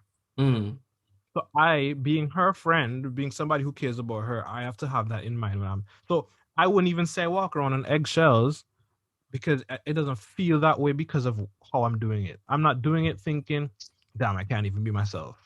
I'm doing it with a smile on my face, knowing that this is better for this situation, for this person. And I don't feel like I'm going out of my way or not being true to myself by taking an alternative route. Because, like, I know John is a smart human who's really observant. So he's pretty well aware and observant as to what bothers people. The mood and the room. And yeah, he can read the room. So I know if this man's supposed to take out the garbage at 6:00 and it's 6:05, the man he gonna get a reaction to somebody. So when he take out the garbage at 7, just to make it sink in that I do what I want on my time. I'll get it done. Don't tell me when to do it. I'll do it. That's right. Like he knows he's gonna. Is that the fair assessment, Jaron? In some way. But he knows that he's not going to push it and say, yes, I'm going to do it at 10:00. Start making eyes and do shit. He's not going to wait that long, because then that's just too long. So he knows how just enough. After this call, I got to put on my hoodie and go take out the garbage. See? The man could have done it before now, but he's like, nah, I'm gonna do it after. Sure. Yeah. So like, what's the age of consent in like America and Canada and Antigua? Because I assume it varies differently. So like, I mean, like when they can like go out and drink and have sex and change their gender. Ooh, what is it? No, there's the age of consent here is either 18 or 17, right? But to drink, they still have to be 21. Yeah, Canada age of consent to have sex is 16. Okay, let me Google because and it's provincial that the provinces determine what age you can drink at. In Ontario, it's 19. Okay, maybe BC is 19, but like in over in like here Manitoba is 18. So it's not the same across the whole of Canada for that, but it's not as far as 21 as in the States. So I mean, the States the only person would have 21. You live in the hills, bro. So they have to put it at 18, so no weird shit happen over there. Man walk off and then freeze on the summer afternoon. They just have to make the resources available, boy. Well, 16, and I think the rule of thumb with determining whether it's legal or illegal for you to deal with somebody who is under the age of consent. For example, if I am 17 and you're 15, it's not a crime. Wow. If you're 15 and I'm 20, it's a crime. Yeah, there's like 5 years. There's like a 3 or 5. It's 3 or 5. It's three. Okay. I don't know what you saying, nigga. Well, I don't know. But when I was in school, anybody below me, I ain't studying. Yeah, I never just boss. I just been looking above. Bro, it's either my class or up. I was in second form with a fifth form, Katina. Like, so I had no time to look behind me. Come on. I had grown woman titties in my face all day, right? Yo. I feel that was the downfall though. But then at the same, I don't know, because then I used to look, I don't know what it was, why I didn't look back. Because like there was definitely 1 or 2 girls in like the grade like below. Yeah. Not as far. I feel like for sure I didn't look past 2 grades because Evian was 2 grades, and that means literally all her friends.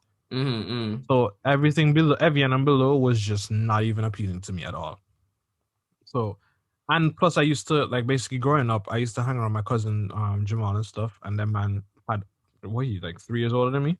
So all of the girls, so his girls, they had the vibe, and you're like, and that's what I would look for in a woman, boss. And so them little girl See? wouldn't have cut it in the first place. Environment. Yeah, definitely. Plays. Definitely the environment there. Boss, the first person I ever told I like was like, bro, it was Nickel. Ooh. Nickel is the first person I shot a shot at. Man, Nickel was a big woman, I mean, he must have 13 now, and this guy is 16. Nickel was a big, because I had a crush on Nickel, and when I went to camp, I was like, this girl is so nice. I had that. This happened at Camporee. You camp? No, me tell you, the one I'm talking about, when I told her, like, that was at Camporee. Camporee?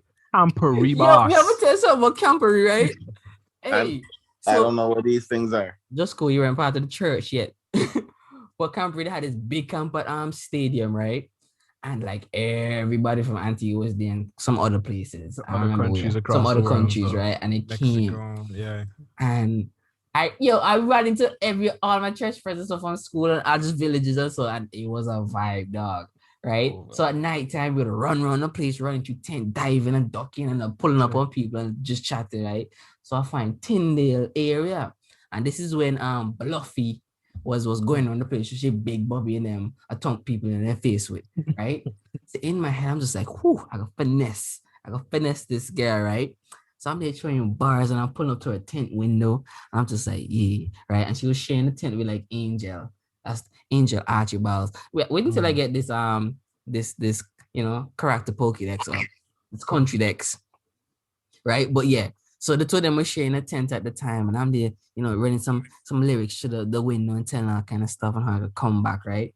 So while I'm there and I'm brushing my teeth in the morning to get ready to go to like the service that they have in. And me down there throw the toothbrush right down my throat now, with my tent door open, right? I mean, right? I scrub my tongue. And then I'm here. I didn't want that. So I open my eye and look over. a line of people, right, just walking, looking back into my tent, watching me deep throat my toothbrush. Hold on. Why was your eyes closed? Was my eyes closed? Because I'm going far back. It's just like, so you okay. Bro, I was trying to get. Listen. Me hear what you say. But listen to me. You know, like when you go and you feel like you go down too far and your eyes shut down. I scrubbed from the tip and I was going back and I was like, okay, the farthest I can go as far as back as I can. So I'm going as far back as my limits would allow me. So when you go too far back, your eye potentially shut a bit while I'm trying to get the last bit rested. That's what's happening, right? And the same time, I'm going back down there now and I hear, Timon, and I open my eyes and I look and I see like about how much of them? 4 girls, a bunch of men just walking and they're pointing into my tent. And it was me and Darian was sharing a tent at the time, right? And I just look up and I was just like, oh my goodness, never thought to dead on the rest of that camp, right? but they had some bathroom set up, right? And it was the boys on this side and the girls on that side, right? As a whole, with the wood bath. And I don't know if somebody put the hole or they knew the hole was there. Yes, bro. Bro, you were there. Yes, bro. Bro. Yes, bro. Bro, you were there. And there was an ant's nest there too. So an ant's nest. Yes, bro. They turn up in an ant's nest. Just for peep on some girl. Boss. Some nice big woman, dog. Some big woman, boss. The girl I know how can finesse. Bro, so I'm in there, right? I'm in there washing my skin in my boxers, right? And they have some man's over there singing, like 4 guys. I think it was Tedson, some other youth man, and they how we singing together. Grace Farm, yeah. The man's in there, angels on fire, angels on ooh, and I'm hitting notes and all kind of shit. Now that man's going ham, right? And I'm over there washing my drawers and my boss, my boxers and all kind of stuff, right? And I'm peeping through this whole answer bite me up, and this is me. Them fucking niggas need to shut up. And the girls them over there just like, hear them singing so lovely. And this is me. Distracted as hell. I'm a big guy up. I'm close to them. Oh gosh. Then let me catch out. Wait, I say, wait, somebody peep. Bro, there was no. Because there was one time that I was singing and a girl saw me and she's like, you like what you see? And I just pulled my eye away and I just washed my skin. And when I came out, she laughed and whatever. And I was just like, these people are cool. No funny shit. I'd have been just butt naked just in front of the hole for the Nah, come on, me on the next side. It's just weird. No YMCA business. What that man gonna do? No, what do you mean that man gonna do? I know what they gonna do, but still. Me and the boss here, right? Trying to keep your guard up. Partner, if me want to get butt naked and walk through my classroom, right? Nobody can tell me nothing. Nobody other than the teacher. So you may say, right? Me the see why you're getting so I'm battery, we be the dog. I'm battery, we be the with a butt naked boss. What? That's a crime. How? You don't march to classroom butt naked? And nobody kissing on to you? Nobody kissing to the car. You get like 2 detention, distracted in the class and inappropriate. He has to register as a sex offender. No. Me talk about like back in them days and all. Because I talk about from when. Oh, fair enough. Yeah. Yeah. Partner, bad mommy used to be no.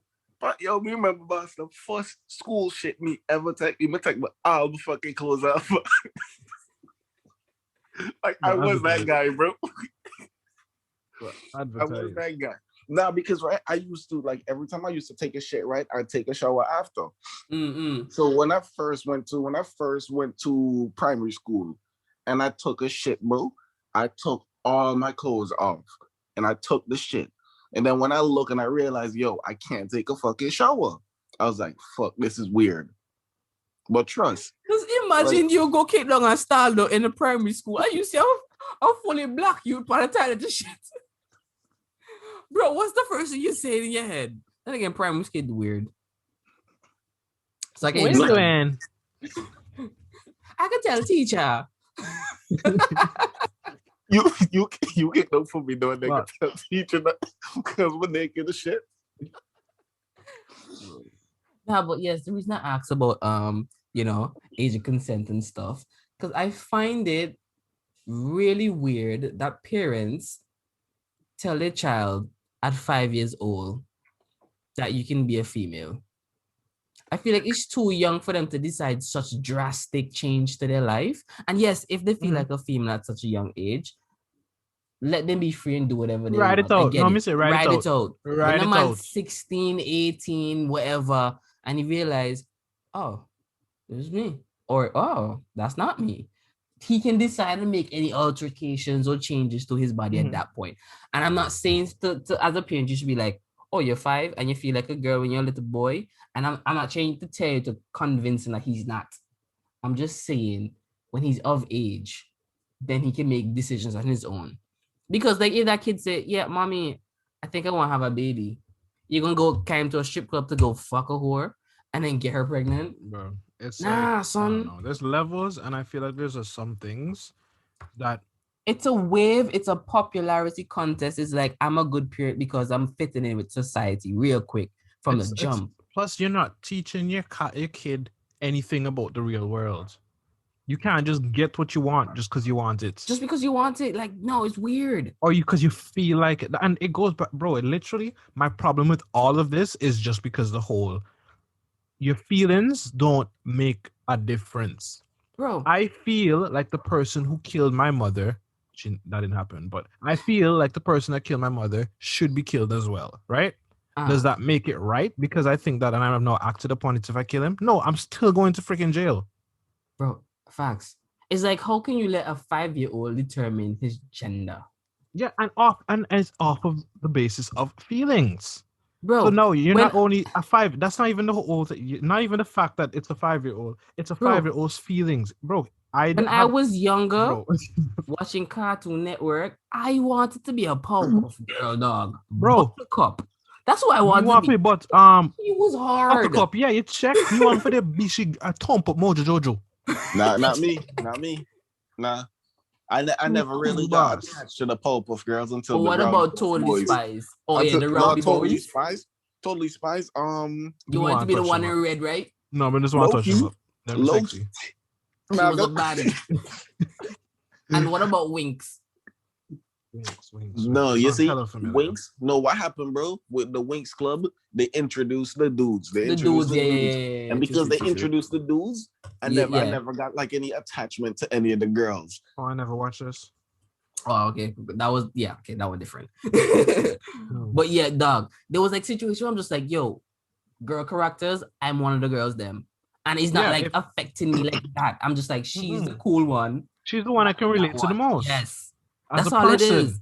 But if I'm going on the place saying, yeah, I'm Buttercup, you tell my place like, you boy. No. Stop a vagina on that boy. Bro, like the majority of my cousins, I have like 4 male cousins living in Newfield on my dad's side. All the rest of them are female, and I have a lot of cousins, right? I used to play with all my cousins' dolls and them. Sometimes so they put like polish on my fingers and stuff. Auntie used to cuss them. Right? You wanna see something, bro? So on Netflix, The Seed of Chucky, like that shit, y'all should watch that, bro. That shit actually it's not it, bro. You like what, 24, 25, bro? It's not a horror movie anymore. Nah, if the leprechaun did what it did to him, Chucky gonna give him nightmares too. Nah, bro. Okay, honestly, it's not even scary, bro. I think I could handle scary movies now, cause like but I just don't want to put myself in a position just in case. You know what I mean? Nah, watch it, bro. It's pretty interesting. It's not the scariest. It had a lot of because so basically Chucky, I don't really know because I was in and out watching the movie. You know, I was smoking, sleeping, and still watching the same movie when I woke up. But anyways, right?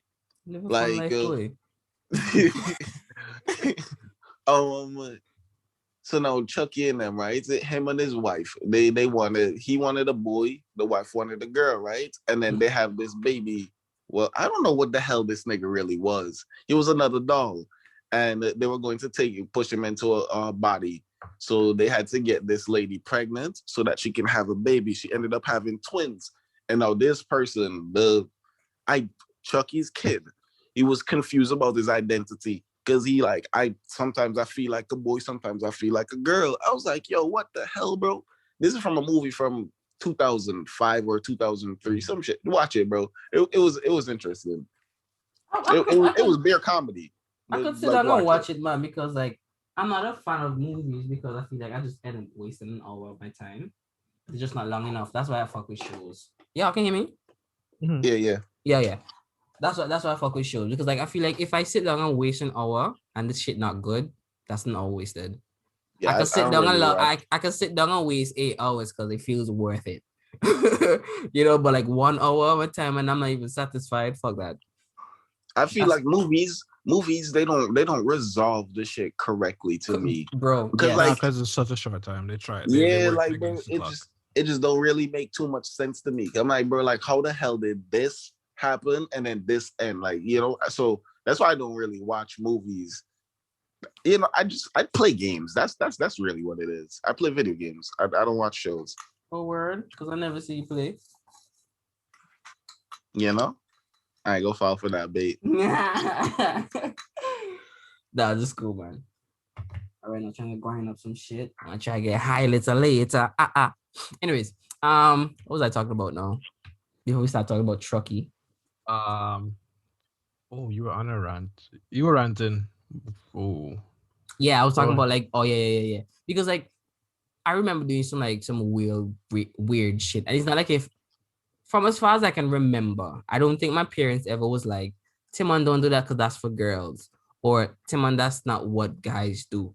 I would always like see them say like, don't do that, or you're not supposed to do that, right? That's what they are. But they never put things into gender like, yeah, only girls do that. Like, I don't recall. They could have, but I just don't recall. You check? What I do remember is they always tell me, don't do that, or you're not supposed to do that. And I'm just like, okay. I mean, they already knew you was a lost cause, man, because you're the one who cut your hair because all the boys may have shots here. Yeah, because my first day of my hair was like, oh man, my hair was long as hell, right? I had like good long luscious thick, yeah. When I first started, good long luscious thick hair that my mom twists, right? And I had a picture of it somewhere. And the first day of school, I'm in my little short pants and my new field checkers, green and white shirt. Right? And I go to school and I'm there. And when I'm looking around, all the boys had short hair and all the girls had long hair. And nobody was really making fun of my hair or anything. And I would just play with everybody. And I came the next day. And the next morning, I was telling mommy something. And they weren't listening to me. And I was like, I don't want to go to school with my hair long. So I went in the bathroom and climbed up on the counter, like the kitchen, the bathroom sink, whatever. And took up a scissors that I know my mom and them had behind it and cut off each plait. Right? And then I'm trying to run out now to go over my auntie bed so we can walk to school.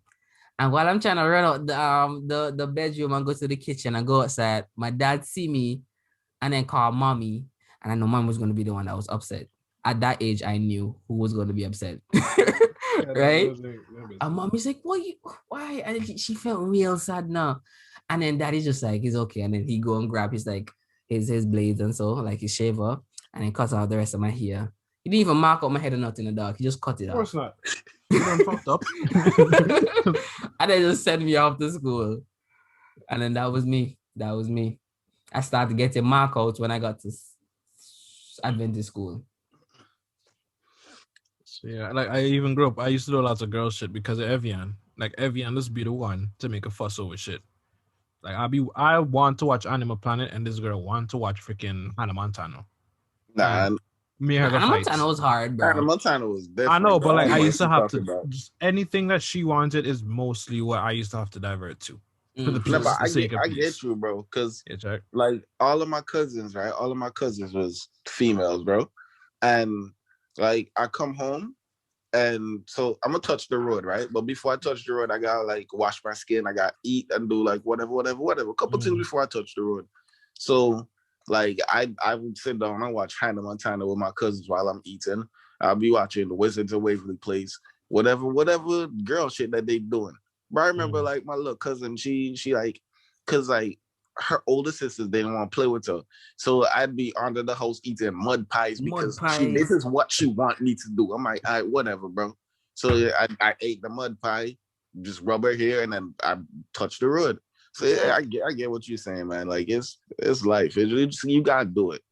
Check, when I used to go by my grandmother, most of my cousins will meet over there sometimes, it'll be like 6 of us running around and we just building clubhouse deep into the bush at the back. And we did cooking, stealing matches from out of my grandmother's kitchen because she used to buy packs of matches and have them in the cupboard. So we just grab 2 from the back and then go and us have beer fight. We could have burned down the whole new field. All right, me too lit. All right, they made too lit. Me and Jen, we done. Jen left down there for up house, but I up here up carefully light fire for cook mud pie. Get on my level, bitch. I remember this one time I set up a little fire behind my auntie house, right? And I seen smoking on a walkway. And my auntie like, who light fire behind it? Someone said, oh shit. And I run back to go out it. The shit turned into a big blaze. And I was just like, auntie, some fire, just random fire start. And she had to come and like out it out. And like up to this day, she don't know it was us. I feel like she knows. I feel like she knows. Freaking know. I feel like she knows. Any of your family members listen to this? Carolee. Okay. Yeah. But like more say something about me. I know if I'm supposed to say up. Go ahead. So you see like how Tim said that, so everyone, right? One night me and my cousin and them, I'm just idle. All of us, like, me done smoke and I never had no more weed. So I'll go teach some cigarettes from out the joint.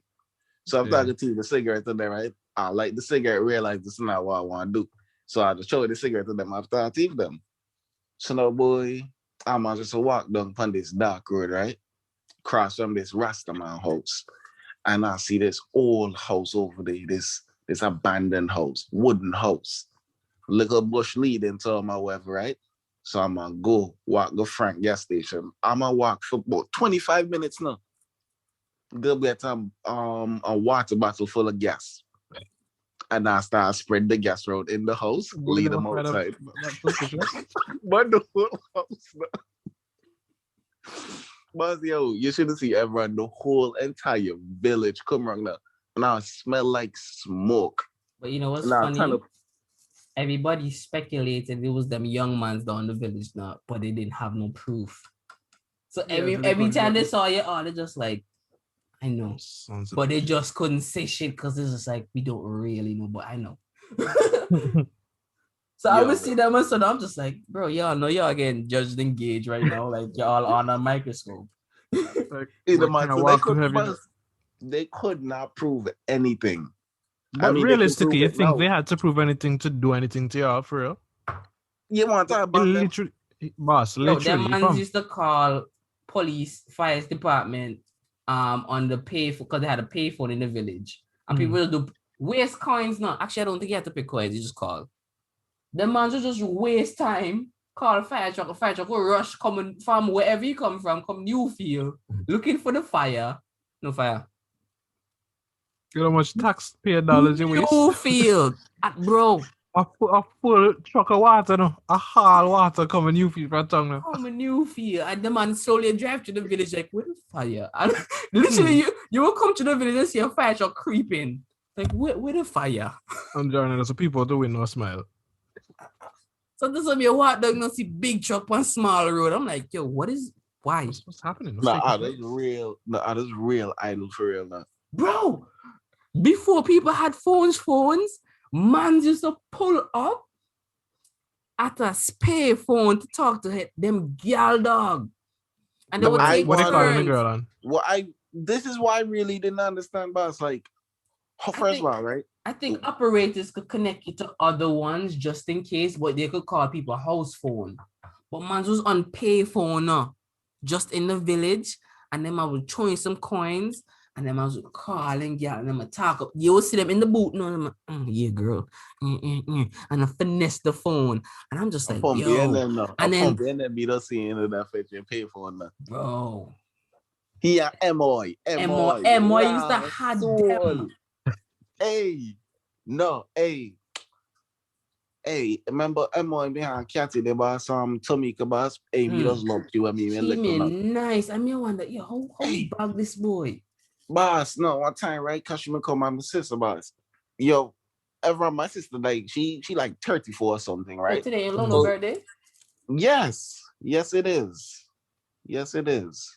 I told her happy birthday because she told me it was her birthday. I think But yes. Today's my birthday, and I think it's Desiree's birthday too. Or maybe Desiree's birthday was yesterday. That's a whole lot of people. I think I did see Desiree posting. But here in everyone, boss, you know, I'm 24, right? And my sister probably like 35 or some shit. She way older than me. And boss, my young now. And she friend me come over, right? Then time day.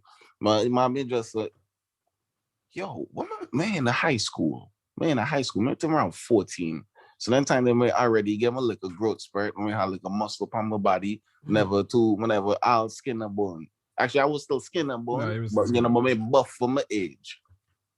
And the girl say, oh, look, you like a muscle and them boss. And I touch up my like a muscle and get my like a, hey. You like a snake belly and them. Yeah, I was saying, hey, boss, since that day, boss, me, man, love that girl. Like that was probably the first like older woman that made me start like the whole thing that I had throughout high school when they talked to all of the fifth farm gal and them. Bro, but that's the thing, dog. Them older guys used to have some sweet gal on this me. Like it just never makes sense. It didn't make sense, boss.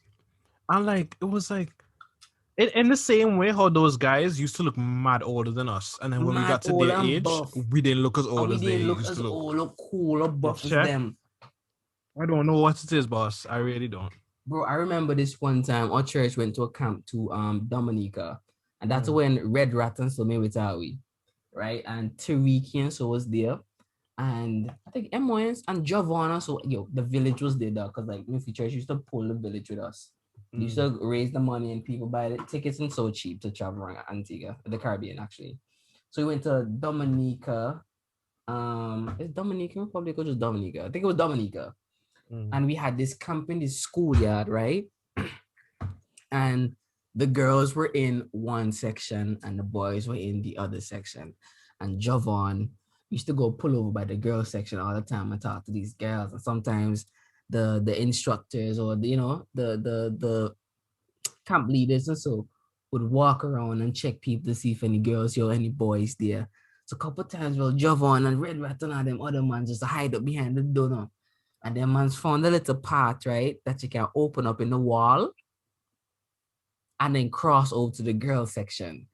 But nobody knew about that, right? So then this one night, I'm in there sleeping, right? Because like we set up our stuff and so on tables and whatnot. And we in there just chilling.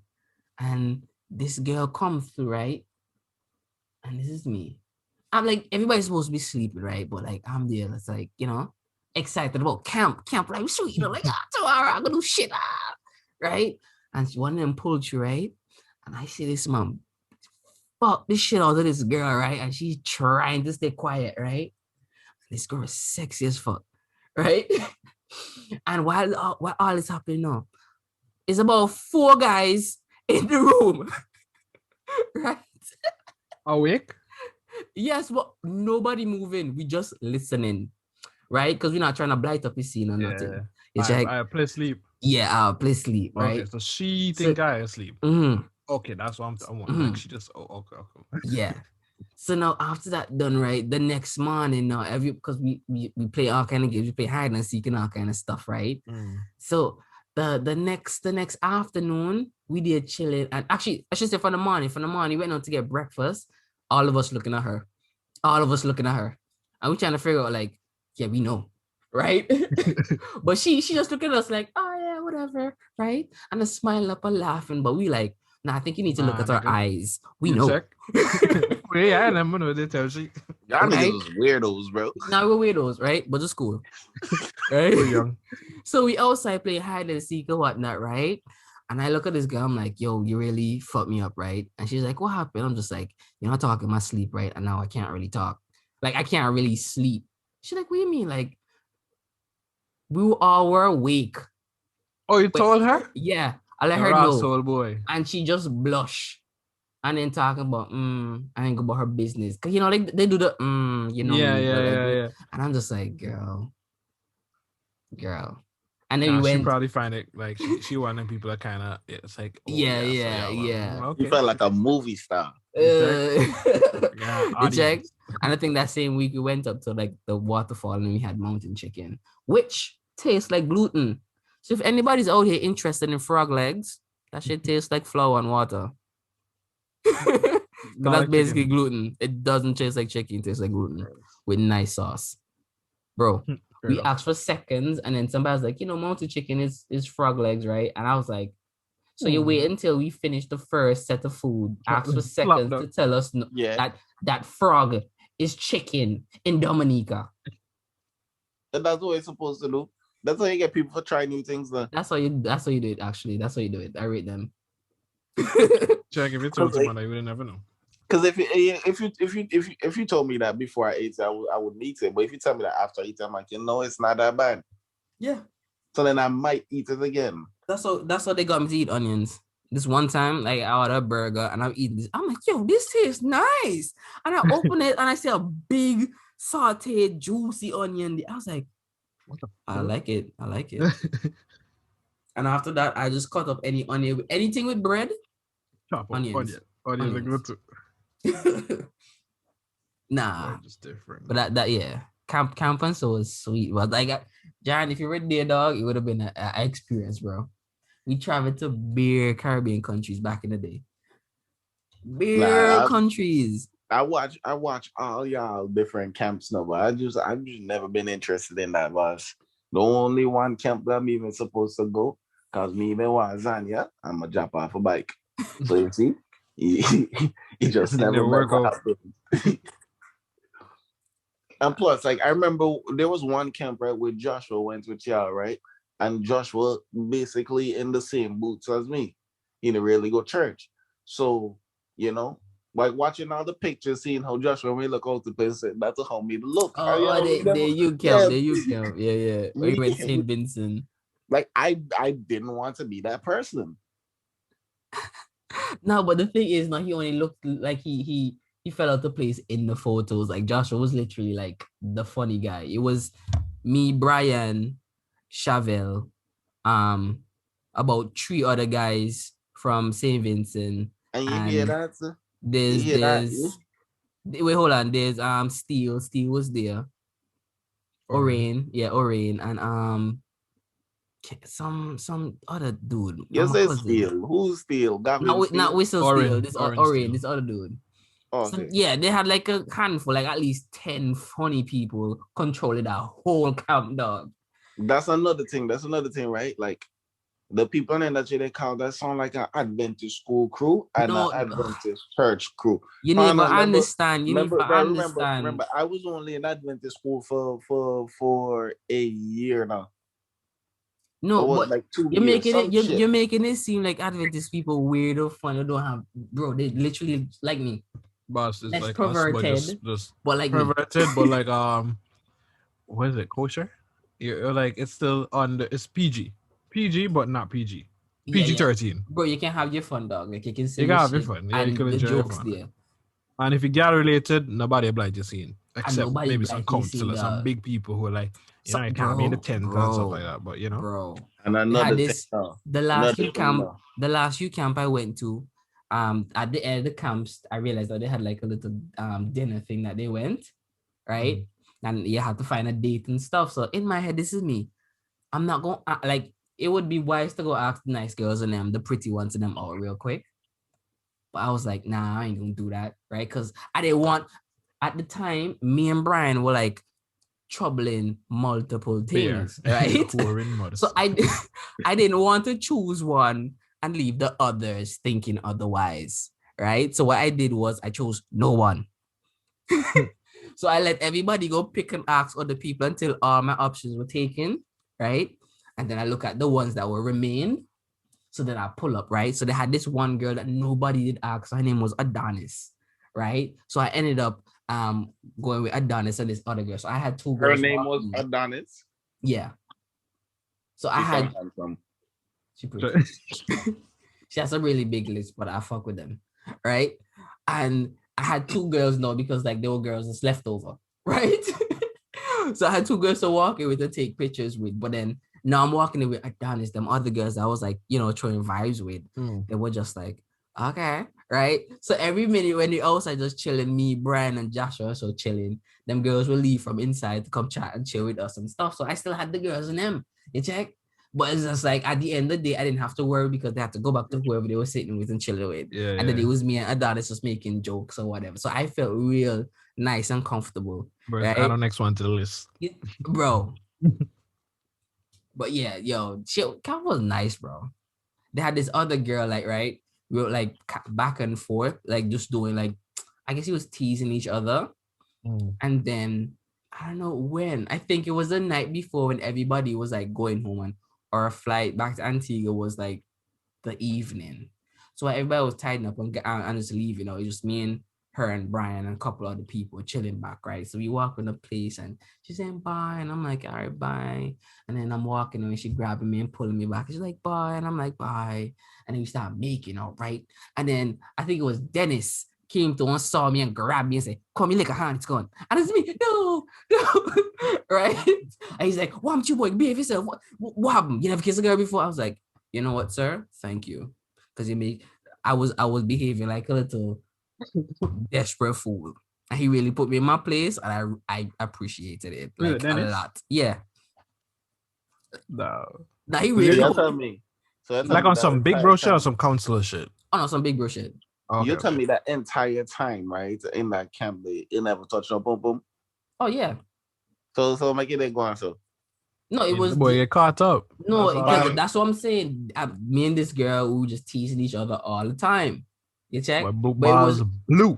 It was a nothing because like I was juggling, bro. I was having fun and just enjoying myself. I wasn't thinking about one person. Like they had some people who literally came and locked on a girl from moment he talked to her, lock her, nobody off limits. I was like, go on to this fool. I'm married. Them look for married. You check you. I'm like, go on to this fool, right? And I'm just here enjoying myself. Me and Brian laugh and we doing all kind of shit. We the life for that, bro. We went out there to have fun and make our names known, and that's what we did. That's what U Camp is known for them kind of things too. No funny shit, bro. I miss Brian. Shout out to Brian. Irish shots. That's his IG, right? Yeah. I miss that man, bro. Wait, isn't it the real Brian? Patrick? That's that might be his personal, but you know what? Shout out both of them, bro. Yeah. Yo, Brian is a real one, see? Hey, day one. He's like a scrawny ass legs. Bro, go work out your legs, bro. Brian. Real shit, bro. Like all y'all, man, bro. I know y'all because of Timon, Because if I really if I just still keep it in my heart that Timon is like a church youth from the village, I'm just not like you. I would not know y'all, man. Like this dude different, bro. Timon, you magical. You magical. That good feeling about good people. Yeah. So now what happened to Delano? Oh, that's your friend.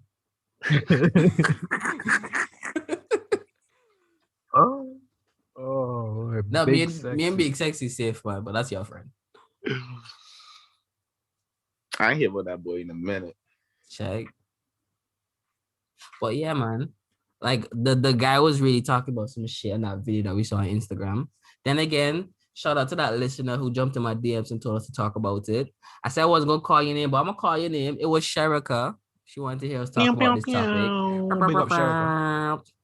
Sherika's a pretty cool person.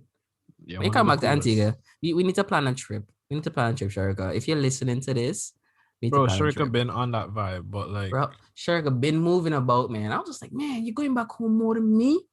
That's facts, bro. She stay going home. I'd be jealous as hell. I was just like, I just want to taste some salt water and sand. Check. But then she reached home and she's sad because nobody there. Those Ronell and Ali, not to say that Ronell and Ali are not valid people to hang out with, but like, she don't have all the options that she once had. Check.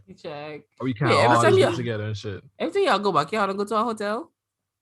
I tried with day pass, yeah. Why? Why never veranda? Jolly Harbor just cheap.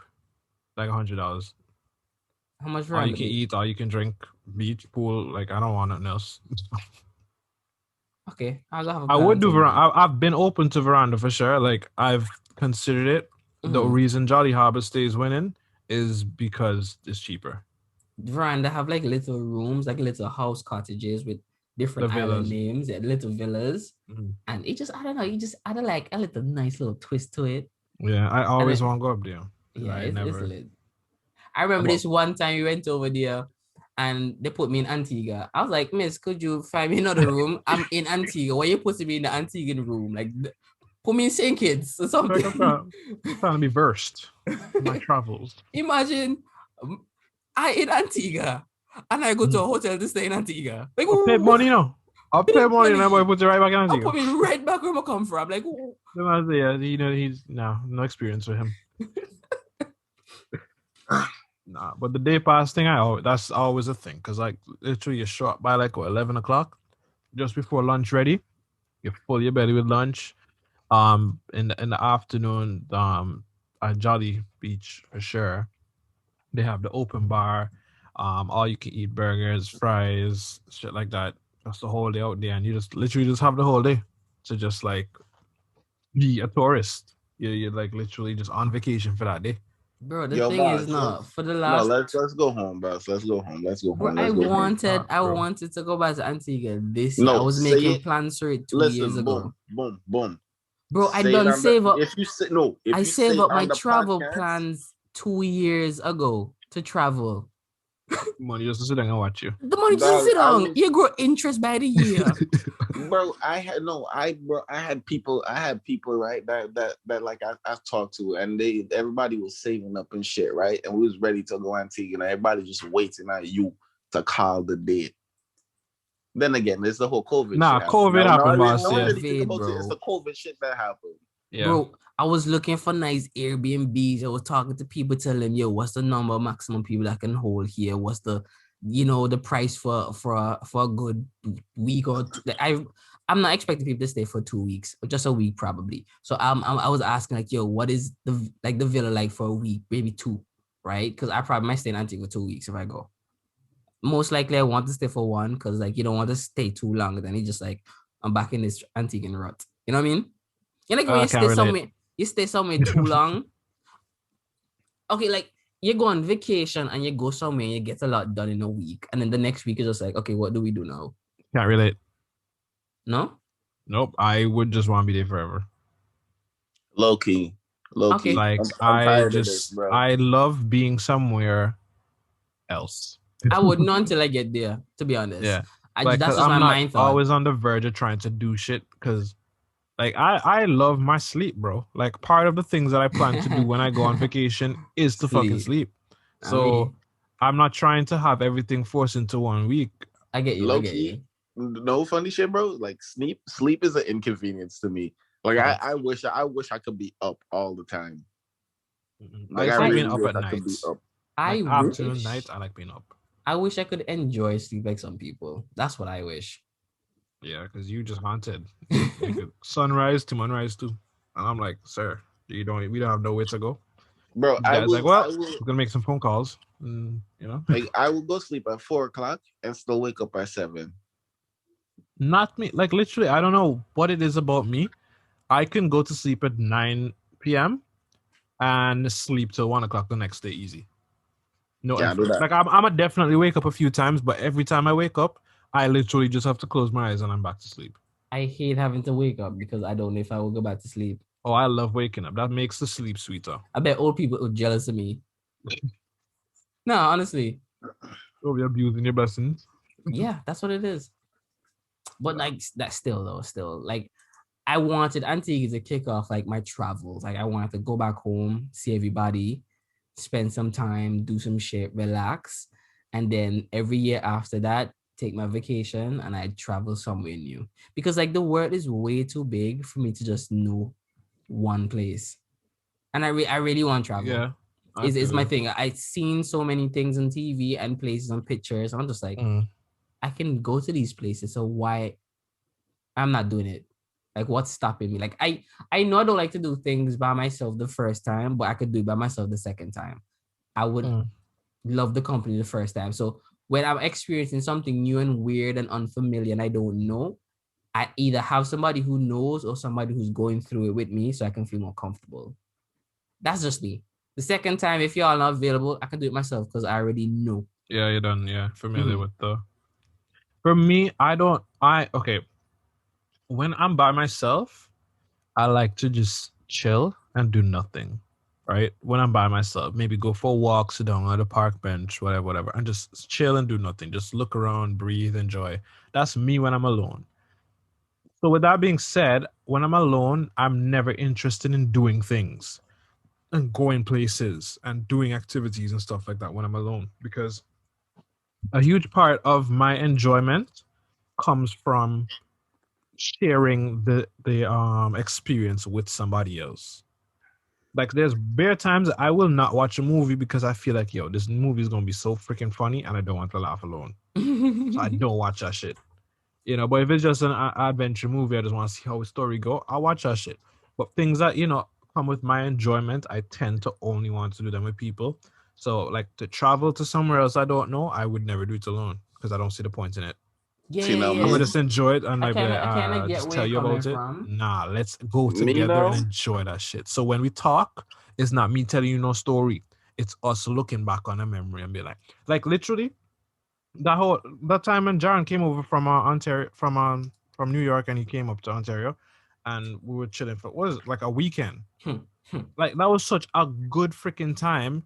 It like literally not just because of like what happened, but like if it was just me in that situation, it would not have been that fun.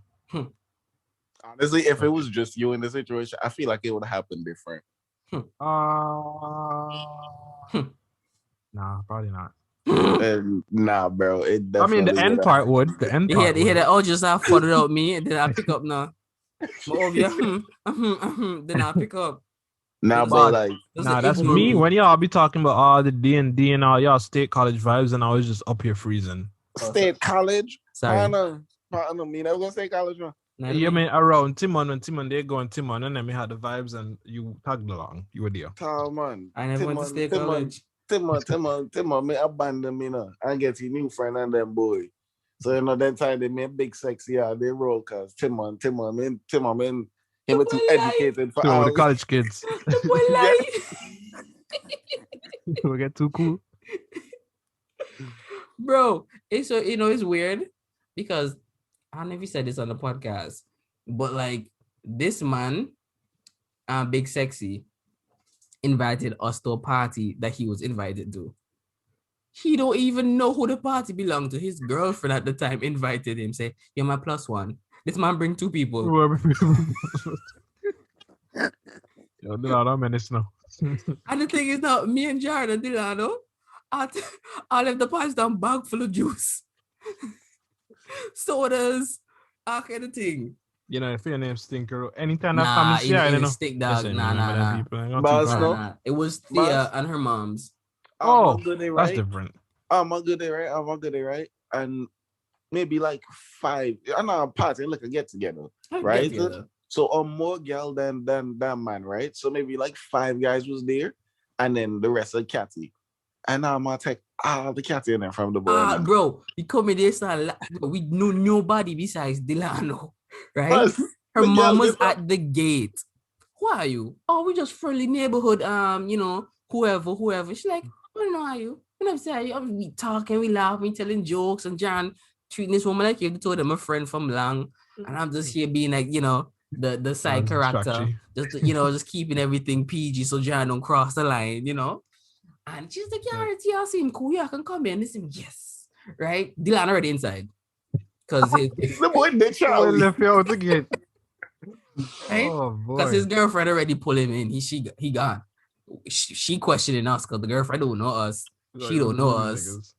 So then after we get in, right, we stand up in the corner, the back of the yard, not on this tree. Dylan go and get us 2 juice because his girlfriend.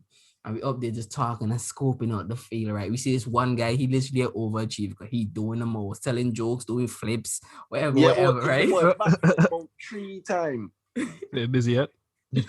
Right? So we just there looking at this guy, and every minute, bro, Delana girlfriend was giving eyes, bro. I don't know if it's just me, but she was giving eyes. This girl, I don't want to call her name, but Delano Ting. that invited him. When she came, she went in to change, and then she went in the house, and then she came back to the door with just like her panty or tights or whatever.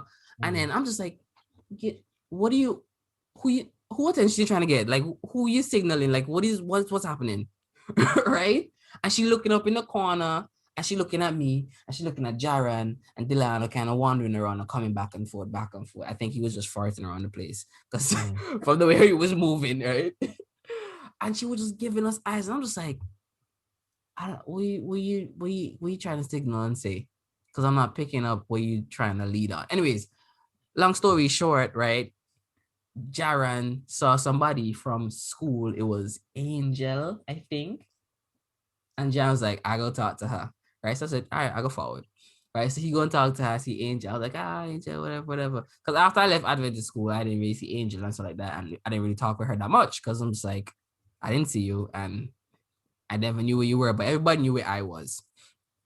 But anyways, so we go over there, me and John sitting on the ground and just chatting and making jokes, and Angel they chatting and making jokes. Then another girl came over and they laughing and telling jokes. Then the rest girls and them came and we they laughing and telling jokes. And then somebody came and brought out a spread, like a big, nice thick spread to put on the grass because the grass was itching people's skin and stuff.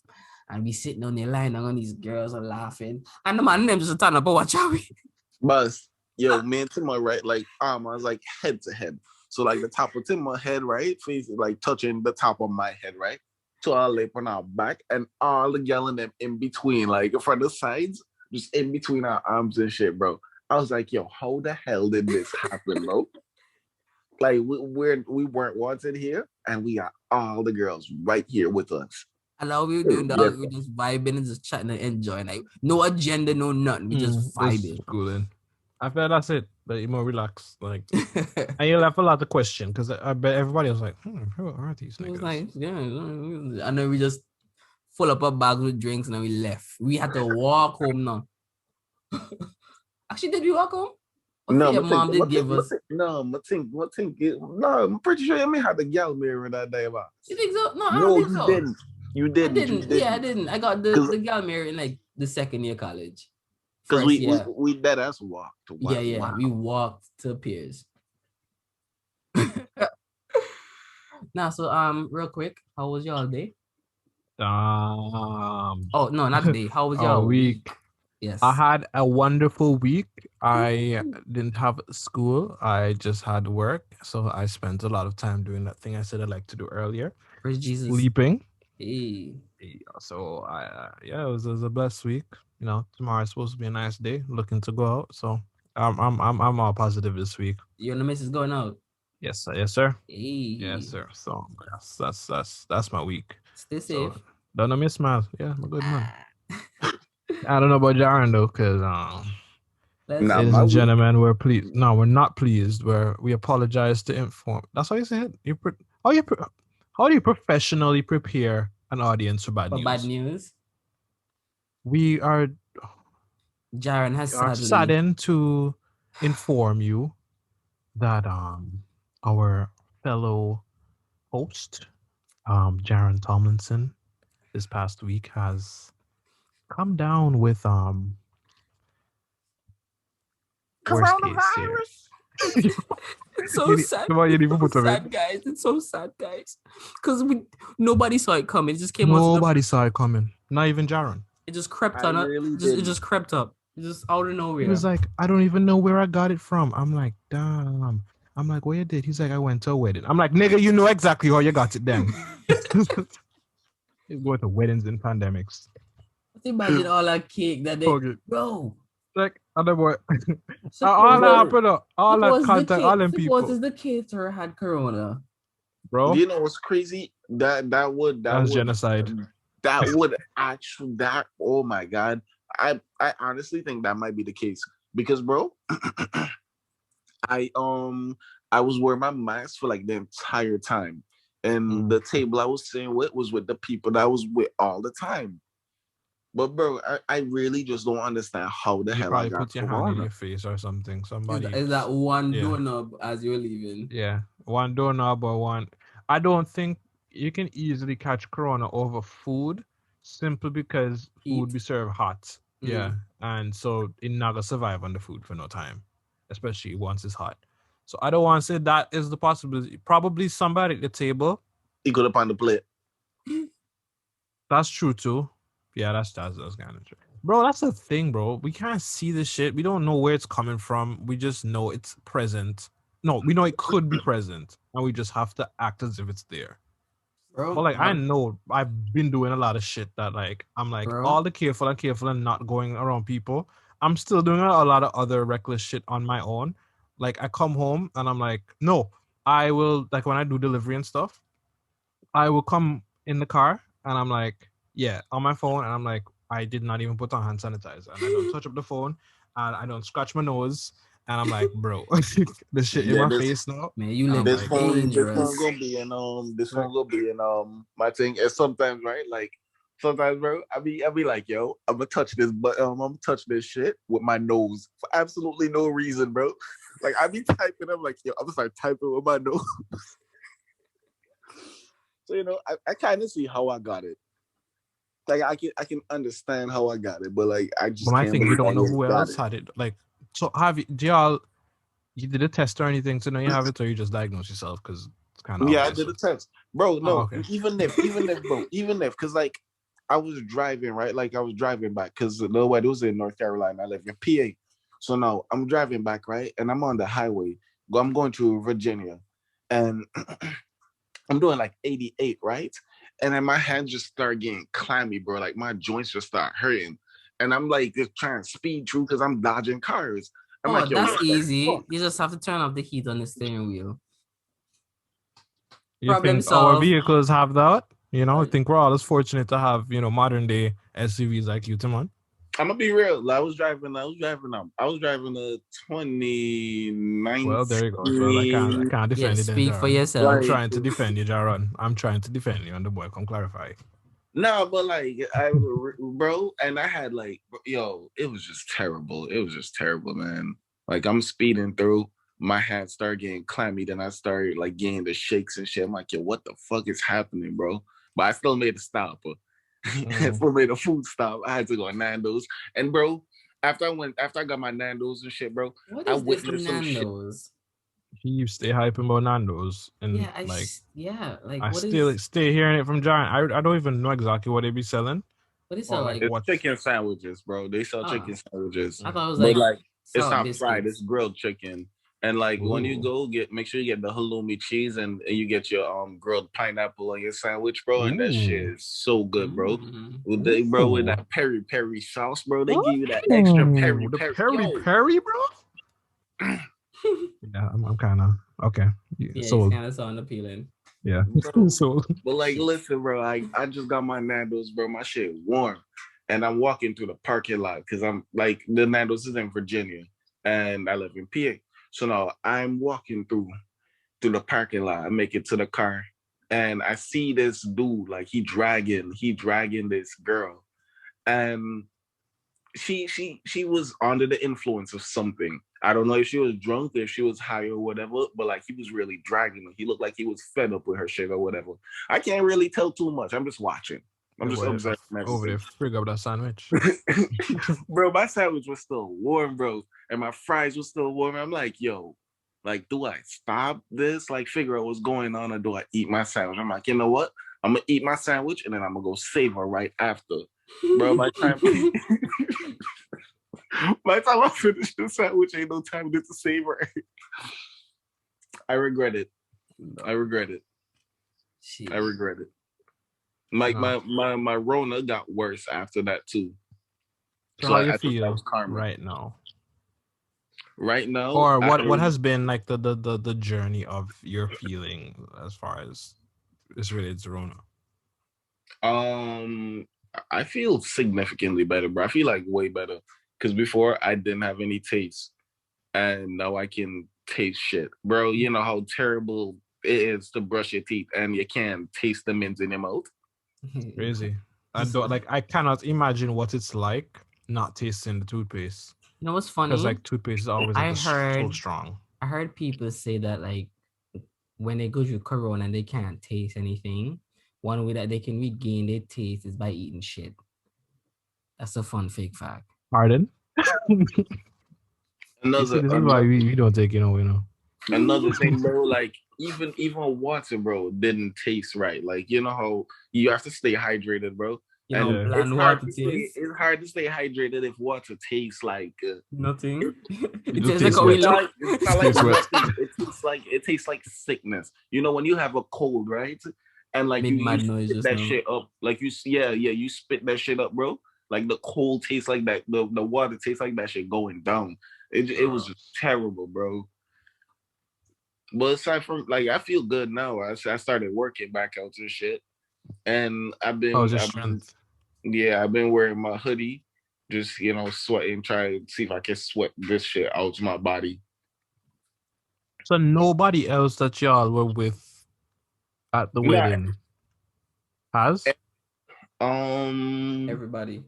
Like who do you know that you're in contact with that has it now at the same time as you is going through it right now? The bride. No. You have something explaining to do. Erica. Yeah, Erica. And that's Erica. Well, y'all live together. Fair. So Erica, her dad. Ooh. All have it? Yeah. Yeah, somebody's to blame. We know who is to blame, bro. Honestly, we took the virus from New York to North Carolina. Me wrong. Yo, know who to blame. Because her little brother is the one who had it, bro. Because he was sick for the entirety of the trip, right? Yo, but like, it just seemed like he had like a common cold. And bro, because you can take the risk. Bro, if you cough 2 times, you just push that up your nose now. And you fired warm, you're outside. You're outside, boss. Like that's you're literally, that's a bomb. That could kill us all. It could kill us all, but it might not. And we're not sure yet. No, because it wasn't that serious, bro. His coughing didn't get. It's but no, it like, is though. So he with 17 blood clots. He ain't tell us that he was sick or whatever, right? So he coughed maybe like 2 times in the ride, go down. That ain't nothing serious. That ain't nothing serious. But then when we got to North Carolina, the second day, that's when he started coughing crazy. Yeah, moving with AC. Bro, good weather, bro. Windows down. That he was in the front seat. He was in the breeze of flyback. Everybody did. He was all the way in the back because the car had like 6 layers of seats. He's a bus y'all in. Damn near, bro. I'm telling you, bro. Like this shit was spacious, bro. Shit was spacious. Still sound like a fun trip, though. Not gonna lie. Nah, it was dumb fun. Like I went, and you know me, bro. I love to eat, so you know I like to go all type of places where vegans wouldn't like me to go. So I went. I got me some Zaxby's. I got me some Churches. Go get me some Bojangles. Got the Nando's, bro. I was just eating, bro. Like I just ate so much. No one is so fucking fat. But so fit to that, you your mother's cunt. That's cool, huh? Wait, just hurt my feelings. No, man. This is the way you call it. This is crazy. So I say, while y'all going up on the drive, y'all listen to the podcast, eh? Yes, sir. What do you think? I'm you know. Nah, it's cool. It's cool. We didn't understand. No, they understood, but what we skipped the ones where I wasn't in, you know, because who the fuck cares? Fair enough. He's selling it, and he have to sell himself as a part, so you have to exhibit it. Oh, where you did, Jaran? You see, if you just have to listen to 6 episodes. Because you gonna tell him, I'm from a podcast. But where you? When even in the picture. These were employees. Tech support. They're just checking the airwaves for me, warming it up. That's real life. What the like these were employees. Oh, bro. Oh man. Oh, bro. But yeah, aside from getting the Rona, bro, I had a pretty decent week. Yeah, my week was tiresome. Like 2 days out of the week. Wow, that's half the days. I was like, I wasn't in it, and I feel like it was because I drank juice those 2 mornings.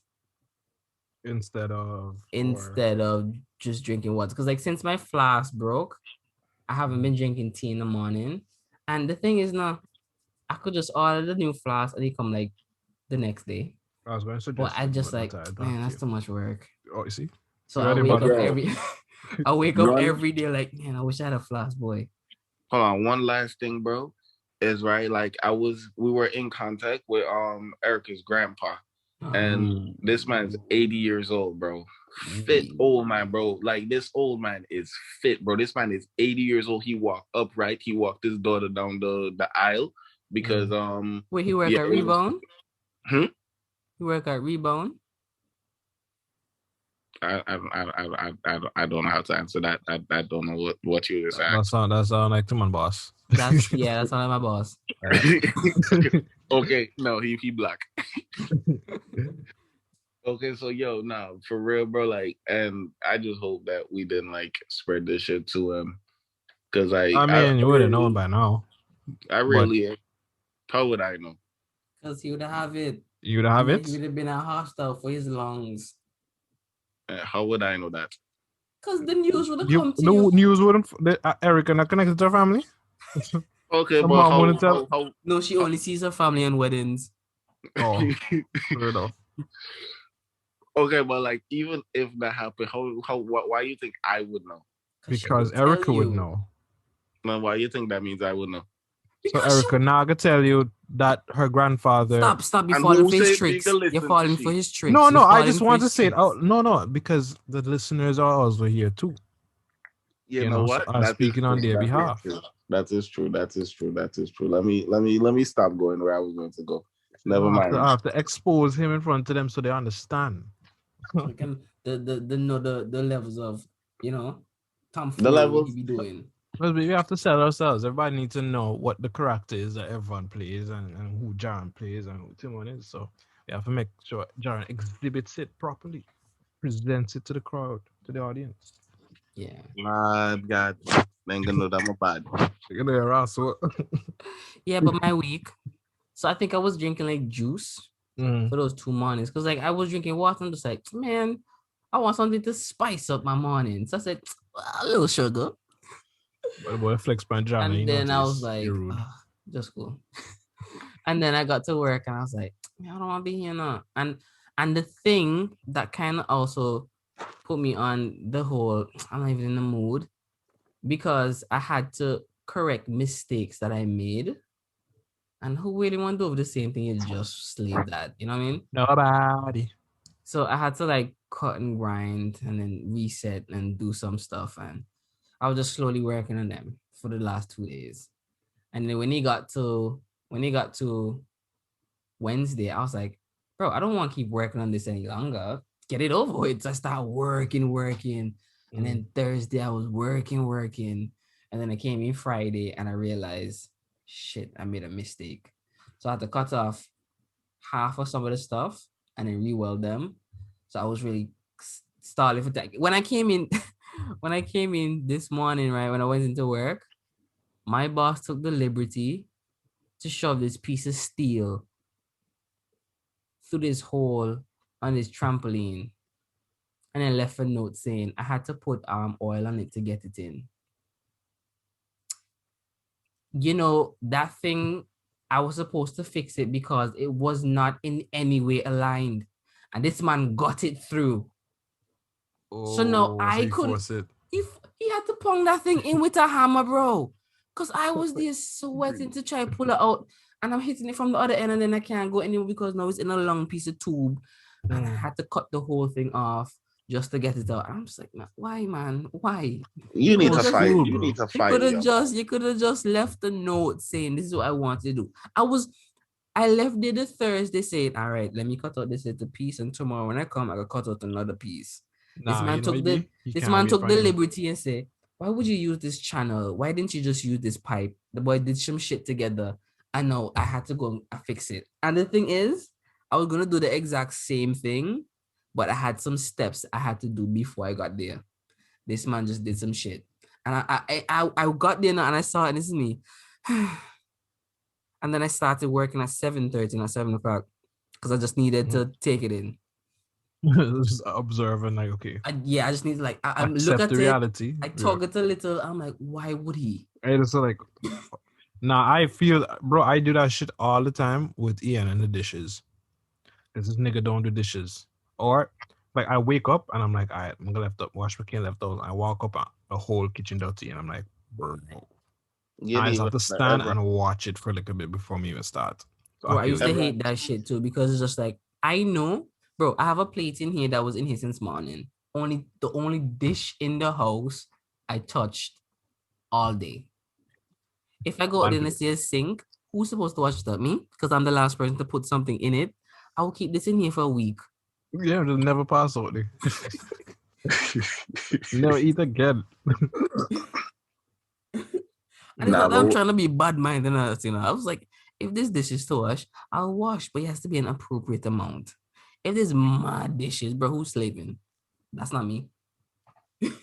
I was end up the determining factor that makes me wash the dishes, and like, I don't pay bills in this house. That's usually what it comes down to. I'm like, I don't pay bills, so the least I can do is wash the dishes. That's what it always comes down to. I'm like, but man, like, why almost wash your own shit, bro? Wash your shit.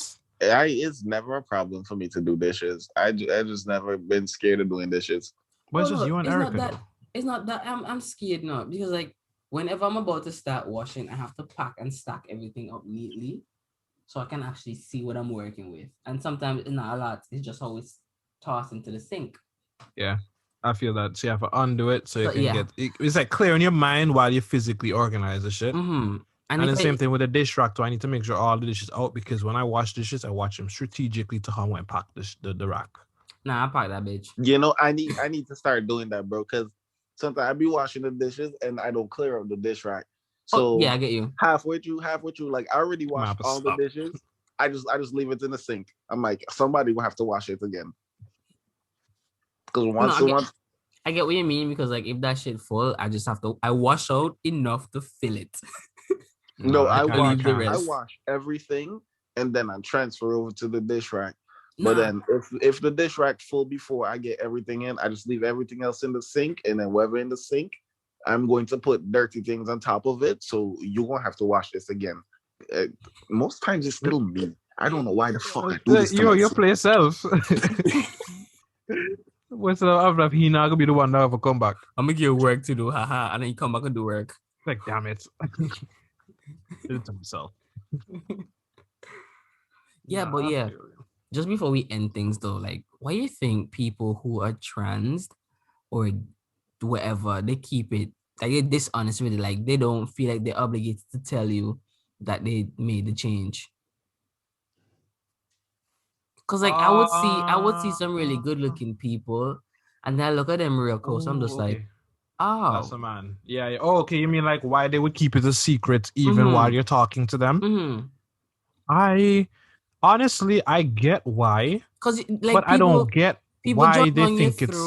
People jump on your throat when they be like, "Oh, that's not my pronoun," but you're talking to them, you're just like, "Oh, I'm trans."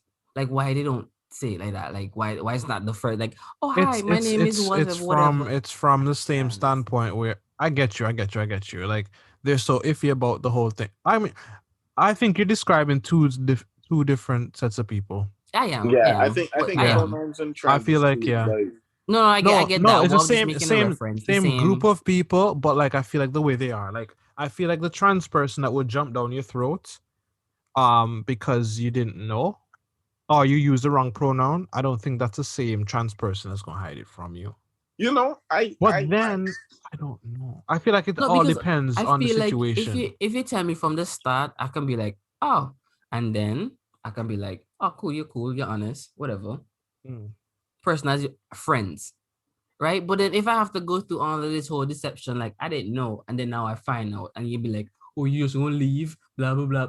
Yes, nigga. This was built on deception. If you tell me from the job, it gives me an opportunity to say, now I can make a choice because now I have all the cards. You know what I mean? But Simon, by you now leaving because you know this person is trans and you're not gonna love them because they're trans, that makes you transphobic. No, it doesn't. Well, tell the trans people them that. Bro, tell them that. Bro. You remember those people that are talking about they're super straight now? Because in Ohio, right? In Ohio, they're legalizing where trans people can actually change their birth certificate or whatever. Yeah, their name on the birth certificate or something. No, their gender. Or their gender on the birth certificate. Yeah. Yeah. Which is, I don't like. What is, bro? What is life anymore then? What is real and what isn't? What is fake? What is fact? Bro, I get it. Their birth certificate should stay the same, but I don't. Maybe they need to add something. Add else. a page. Add a page. Add a transition page. You cannot change a historic government record. Like because of how you feel. Realistically, everybody knows, right? And I'm not just trying to be ignorant here, stupid or whatever. But there's male and there's female. That's the one or two, right? And if you move it from there, like when you're doing a resume, they ask you like, what do you prefer, male, woman, other, or what are you, male, female, other, whatever. They should have the other steps to say like, okay, born male, transition this. Born male, this is what whatever. Trans female. Trans male, trans female. But at the end of the day, based from what were you born as, male or female. That's what it's just simple. Just add something to it, not erase and restructure the whole principle of life and biology. I'm about to start circling other, bro. Like if you circle other, to be honest, I don't even know what that means today because then again, I don't know. I feel like I'm still like prejudiced to an extent to those people, in the sense that let's say I was an interviewer, right? And you circle other, you know what I mean? I look at that again. That resume gone no. Garbage. I'm looking at it again. I'm like, you have me a raw soul. Like you couldn't just circle one. Like you really went to other. Literally, you could have just picked anyone and then I'll be fine with it. Yeah, I'll be fine with whatever reason. Yeah, I'm male, but this is... You could look like a buff male and circle female and be like, all right, whatever. You can do the job right. All right. Exactly. Honestly, I don't care. I would not think you know how to do the job right. If a buff male come in right under my resume saying female, obviously this man don't have proper motor function skills. You check, obviously you're an imposter. That's like who you are. What you do with this woman? Everything the man sees like 2 inches downwards. Exactly. My motor function skill not right, and you're not capable of doing my job. See, but that's why you ask questions, follow-up questions. It's like, so I was going through your resume, Mr. Supermanly, and it says that you are female. Was that an error? And then he will explain himself and says, no, my mother named me Mr. Manly, but I'm a girl trapped in this male physique. I can get that, bro. I'll be like, okay, I got you, bro.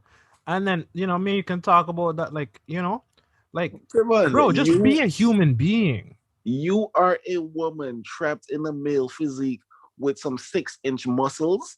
Man, that thing was genetic. I inherited it from my grandfather. It skipped generation. Built like the fucking Crimson Chin. And you think... No. All I want to say, boss, at the end of that, bro, I love everybody. I love everybody equally. I like y'all differently, though. I don't love everybody equally. I love everybody because you're a human being. That means you should be loved. That's basic. You said equally. I don't love everybody equally. No, I love... Okay, fair. When we're talking about the general population who's outside of my family, I love everybody that's not a family member or a friend or somebody close equally. No. Is that fair? Yeah, I'm not going to use such strong words. I feel like people misuse the word love. I will see some people, and for absolutely no reason, I just don't like you. So yeah, no, but love and like is not the same thing. I love you, but I don't like you. Love is such a strong emotion and feeling to just toss out to random strangers. That's what society says. I can't say I have love for everybody because Jesus had love for everybody. Because Jesus is God. I'm want to be like you, so me love everybody too. All right. Exactly. The next person who wants to show love to your body, I hope you let them in, because what God said, knock and it shall be open. So I hope you let them in when they're trying to show you love. You coming like a shepherd's rod with them. Bro, I hate when when people use the Bible to justify their wrong. Check. Because I'm just like, bro, sir, you know what was happening there and what you're explaining now. It's like, I often question, is this even worth explaining? If you could have done this with this explanation and you were confident enough to back up your bullshit with a text. Is there really anything else to talk about? Check, man was abusing his son now. And the man's like, you know, cry. You know who cry? Jesus wept now. You think you're better than Jesus? Abuse is not funny. I'm sorry. Abuse is funny, man. Man, I went through my childhood, bro. Through my childhood, getting all those beatings, bro. Like, it taught me a lot, bro. And this shit's funny. This shit's why I'm funny, bro. So trust me, it builds character. Just tough. I feel like it's literally, I don't know, because that's another thing. I don't like calling everything abuse. Because abuse is like one of them terms that people be just using. They just use that. They abuse the word abuse. Like, it's like I don't know. I like to call things what it is. If you got beat unnecessarily, like if as a kid you didn't do something and you got punished for it, for example. Okay. Your parents is an alcoholic, so they come home and freak you up just because you were there. That's abuse. Okay, but listen. What if you were a bad kid, right? Mm-hmm. So you did a lot and you got beat because you did a lot of things, right? But after a while, they just started dragging because it's like, yo, you don't learn. So they just beat you more and more because you don't learn. And the blood them start get harder and harder. Yeah, they get harder and harder, but you still don't learn. Yeah, I don't think that's abuse because you're fishing and you're catching. Nah, but then you have to change as a parent. You have to change your strategy then. You should. No. As a sensible person, a smart person who's about progression and change and betterment, the solution to the problem should be to change. Because bro, when my mom used to beat me, I used to laugh. Hey. And if I ever laugh whenever it beat me, he would never stop. No, you see, I can't do it with my dad because his hand, I'm mechanic hand dog. Like once that Lego, I'm done. I'm weak. Mechanic hand. Hey, one time whatever he hit gone numb. One time me watch Teddy take something out to the oven with the beer hand. I see my old man put his finger in oil to take out the planting. Bro, it's not real. Like what? Your check. I remember this one time I squeezed this one thing in the door. This man called me and said, "Open the door." Bro, what? Nobody even try what we figured. I'm like, what happened? Open the door. What happened to open the door? Okay. Yo. And I dent me left in the door. Bro, I couldn't be that strong with my kids. My kids open the 1, 2, you're done. Open the door. He got so scared. I think that's why he didn't make noise. Because if I was scared, I'd have been more hesitant and his finger would have probably been there longer. You're a wise guy, man. But yeah, I like how this generation is like kind of moving forward, man. I hate how sensitive they really are and how they get about things because like you can have your own opinions and like they don't want you to disagree with theirs because then you're offending them. Why? Why is what I think and what I do or what I believe offending you? Like we can agree to disagree. Yeah, we can still be friends and not be on the same page. Yeah, exactly. Like, why does the way I think about certain thing? I get if it's actually harmful. If me thinking this is actually playing into like my actions, and it's going beyond my opinion. If it's not just if it's an opinion, a thought, whatever this is what I think. Boom, full stop, and that gets to you. First of all, I don't think you're ready for this world. As a person, you're not ready for life. But if that's the case too, you're still wrong. Like I don't. If it has to go over and play into something else, because I should be able to think what I need to think or whatever I want to think. It don't have to make sense. I should be able to. If I want to think the world is flat, and I have all my reasons for doing it, let me think that. Like, yeah, But take when some it comes to me criticism, but trying at to, the end of the day, just like chill, man. but no, if I'm coming over to your house and teaching your developing children that stupidness, then I feel like that's cause No, that person out the for you to pocket and step out the up your shit. line. You know, that it's like now it's not just limited to what you think on the matter. It's like Bro, what you're exerting. So I feel like that's which where I start drawing the line. you want me to tell we're gonna be confused, Because like, what if like in the education system, them man's try to teach kids? I think I sent you a little video on this. Like the kids trying to learn about like certain grammatical, like how to say things, phrase things, verb, noun, subject, and then they have to deal with these pronouns that they have to address people by. Won't it just make things complicated for those children? Like I know children learning things at a faster pace and they're sponges, so you can like probably get them to differentiate between the whatevers or whatevers. But like, what about those kids who are like slow and dyslexic who just not picking it up as fast? If the education system doesn't do them justice, then that's just that environment The becoming more. education system already don't do them justice. I know, but now they're making it extra complicated for them kids who are right now behind because of COVID. So like some kids will be like, I rather stay home and learn. And then they're like, nah, we're not giving you the option anymore. Like COVID is not anymore. So come back to school. Like I feel like people should because we're here, I don't think we should go back. I think people should be able to be homeschooled from home via the teachers. Yeah, So I like feel like the option should still be there. they should That's all. still have the option. So you could So go you to still school choose. Yeah. and you still can choose. also stay home and once you come to class from home. Because then Mm. it will give you this like, okay, I can take a break from school and just be home by myself safe and It's like still whatever picking works for this. you. Yeah, and still taking the education. And if I need to be out there and socialize and really hang out with my friends and actually run about, I will go to school. All you know is you're home and you can get the information. If you don't choose to take the information from home, that's your business because you probably won't do it at school either. You don't even know, right? I would still go to school and then log in from Zoom, like at school. So I wouldn't actually attend classes, but I would like it, break time, lunchtime or so, whether they with all the catty in them, because ain't nothing home to do. So, with the kick it with all the catty in them, and then still go my classes online. Yeah, and it will still work out. Like, I feel like they should have the option, man. But I then, feel like we will. I feel like a lot of the things that are a thing now are going to remain the thing. And what will happen is as things get better, we'll have some of our options back.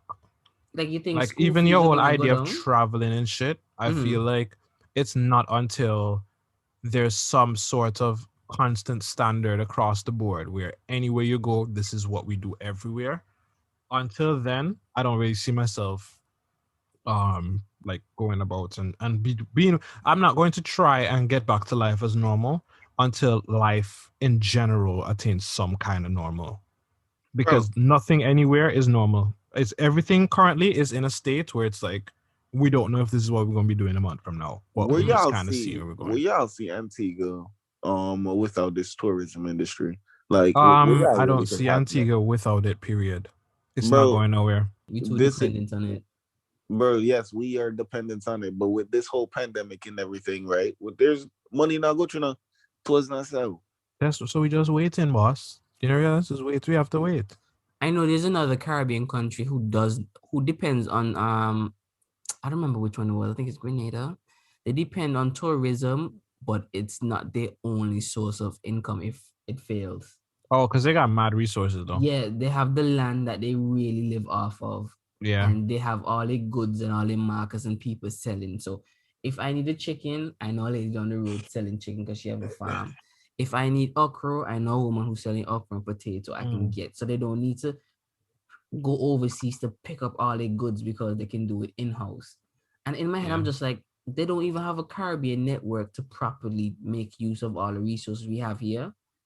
We go to the States and get shit in cans or polo from Mexico and stuff. And I'm just like, but people are getting cheap labor and sending this stuff to America and get them sell. And then we bring it back. I'm just like, why is there a middleman? But you're missing the point now.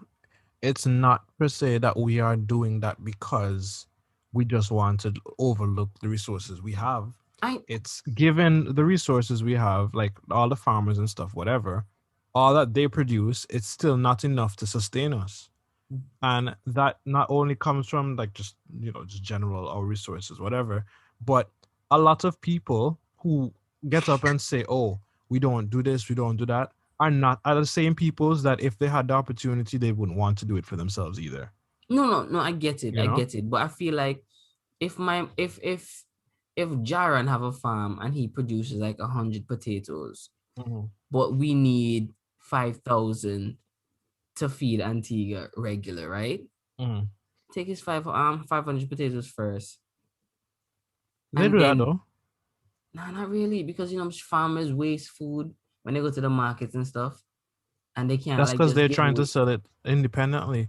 I get that, but like they're not really getting supported that much. And then you send them to big companies like Bargain Center, Epicurean and stuff, and sometimes they be looking at the goods and be like, yeah, these are ugly or these not up to par, and they get them elsewhere for cheap and plentiful and more. And you're just like, but these are local, and then they just still give you plays down to us though. It's still us though, and our habits, the way how we shop, because like you just said, right?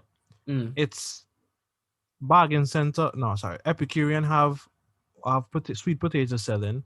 That's maybe from overseas. The farmer man from down the road have the same variety of potato selling down the market. But me, I'm not a person who goes to shop down market. I go to shop at Epicurean. So I'm going to, it's like the businesses in Antigua are not obligated to carry a certain product, right? Whether it's from here or for whatever. They're carrying what people going to buy. Right? So at the end of the day, if people didn't gravitate to the stuff from overseas the way they do, there wouldn't be a need to carry it. Well, if you get what I mean. Well, just imagine if Epicurean had like a little lot and they say, all right, boom, this is a rotation. It's going to be a little market for locals. And they're just like, all right, every 3 months there's a rotation happening. So you have the contract for this 3 months, this quarter, and then the next set of farmers have it for the next quarter. So you allow your fields to build up and you can go back to market and sell there. And, there's a rotation going on. So everybody get their chance within this certain whatever season that they're selling. Everybody get a chance. So just imagine you have a quarter here, Epicure, and the next quarter you had Bargain Center, and the next quarter you had somewhere else. You're rotating between the markets and these other places, and your food is getting out there. So people, they have the option to say, yeah, I don't want local stuff. Let me go in and get 2 sweet potato from America, because they're just different. They have a, the option, and they can say, no, I hear you. Like the whole thing. Yeah, we just like we provide, like we helped you out by giving you a place to sell your local goods, and this is basically on you, but you still have to pay us some kind of little fee for just being here on the property. You know what I mean? So it's not a loss for them, but they get like something from it. Not to tax them or make it seem like they're not making any kind of profit, but it could, I don't know. No, it's because you still have to look at it from a business point of view. I wouldn't say that they're not losing from it. I don't really understand the politics, but I really do understand that you can't just do shit like that for the kindness of your heart. You can't, That's the thing. And a lot of people, especially with the way they look at the fact that we depend on tourism, they look at it as, we had like 10 options and we just chose this one because the people in charge chose this one. It's like, no. Given the cards that we've been dealt from the beginning of time up until we colonized, up until the point where we get independence and all that shit, everything trickling down is us having nothing, right? Started off as a place with nothing, then a place that was rich within something, right? The reason why we had slavery, right? They had plantations, whatever. But all the things, all the resources that were mined, I would say, were gathered from Antigua, were not ever invested back into Antigua either. Literally, Antigua was just it's like a parasite. Them mans came in, suck out all the life, and all the life went elsewhere. So it's like literally us using tourism is the fact that our resources down. This is what we got. We got untouched land, blah, blah, blah, blah, blah. People love this stuff. People pay big bucks to come see this because the rest of the world ain't really got it like that. So we have something that they ain't got. So what's our niche market? This, you know? I think it's like And boom. Harvard or some shit. That's where half of Antigua money went. Yeah, stuff like that. Like, and that literally has nothing to do with the development or anything economical Like, with Antigua. So it's literally It's true. it Wasn't is what Antigua it trying to get is like money or because of the props or something circumstance. from Harvard? Nah, he was Gaston was trying. I don't know if they did it in reparation shit. Because a Yeah. bunch of other places were Which doing is it and then wild he was because accountable and shit. reparation was given to the slave masters for their trouble for not having For slaves not anymore. having slaves no more. As I if was like, bro, I'm like, so you oh wow. basically paid a man I was like, for sorry for his your trouble. loss. Sorry for your losses. Here's some money. It's like, yeah, I sorry mean, that you bro, can't abuse these people anymore. But here, no it's hard not really feelings. sorry. It's not really sorry. Like, you can't abuse these. Like, they bought these slaves, right? After they bought the slaves, they were using the slaves to run their business, and then they took away the slaves from them. Be like, yo, this ain't legal. So all what you invested your life in, this is whatever. Bro, So but they still got them for cheap though. All the money that they did spend, if they were supposed to spend money for a human being, it would have been way more. So whatever money that they spent, they okay, already but made remember back. back then they weren't buying a human being. They Bro, weren't but buying a human being think about according to it. them. Think about it. I get it. I get it. But think about it like this, right? Them man's buying tractor to work the field, and the tractor can only make them this amount, right? The ox and whoever pulling white man that was pulling the fields could only make this amount, despite how strong or how long the ox gonna live. This man say, all right, these humans cost less than the ox, but they work 24/7. That's money make. And then now, let's say the ox life is like 5 years, but these humans live 40. He making back the money plus more. He shouldn't get back any reparations. He Yeah, already he made done back the like money the that fact he already has a he fortune. invested. You're paying him now for the inconvenience of not being able to generate more fortune in the current way. Because mind you, these bosses, they still have their resources now. It's not like the money gone now. They still have the money, so they could literally just start paying these niggas to work.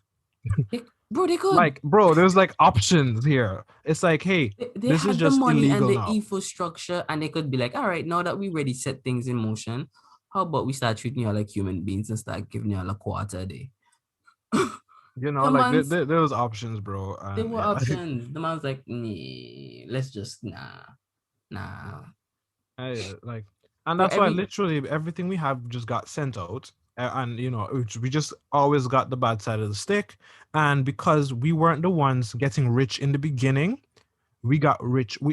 It's like, okay, the white people got rich, right? We as the black people ain't got the opportunity to get rich yet.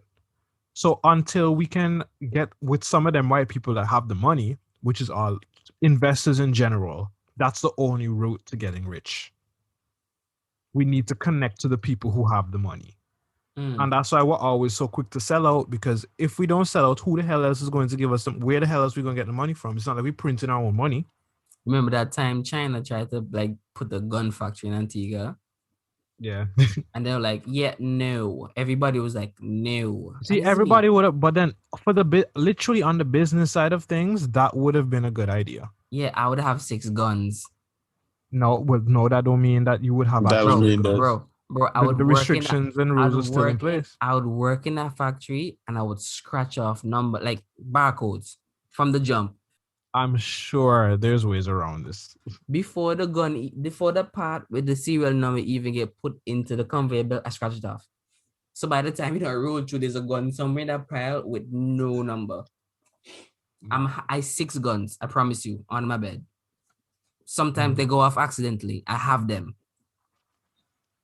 That's what it would have been good economically, because it's literally a means of us producing something and us exporting them back out to whoever, right? And that's literally tax money that's going to get paid, because the reason of exporting stuff is so that we can make a profit, and a greater profit because of the foreign exchange. We get in foreign. Like, there's just so much behind a lot of the things that people cuss about. And I'm like, I get it, because if you had no knowledge of how this shit works in the business world, I get it. It's all bullshit. Because I wouldn't say bullshit. It seems like heartless and very selfishness. A lot of selfishness and stuff like that. But literally, business don't have no room for nobody's feelings. I will never pay you more because I feel like you should get more. I have to pay you more if I can afford to pay you more. If I can't afford to pay you more, you're getting the hell out. That's simple. And it's not because I don't want you to have a job. You know, it's because this is the requirement. This is what I have to do. This is the action. Yes, me and your friend, you've been working here for a while, but you've been doing shit. The customers have been complaining about you. I'm sorry, I have to let you go. You can't work here anymore. No hard feelings. I like you, but for business sake, you're not a good fit. You got to go.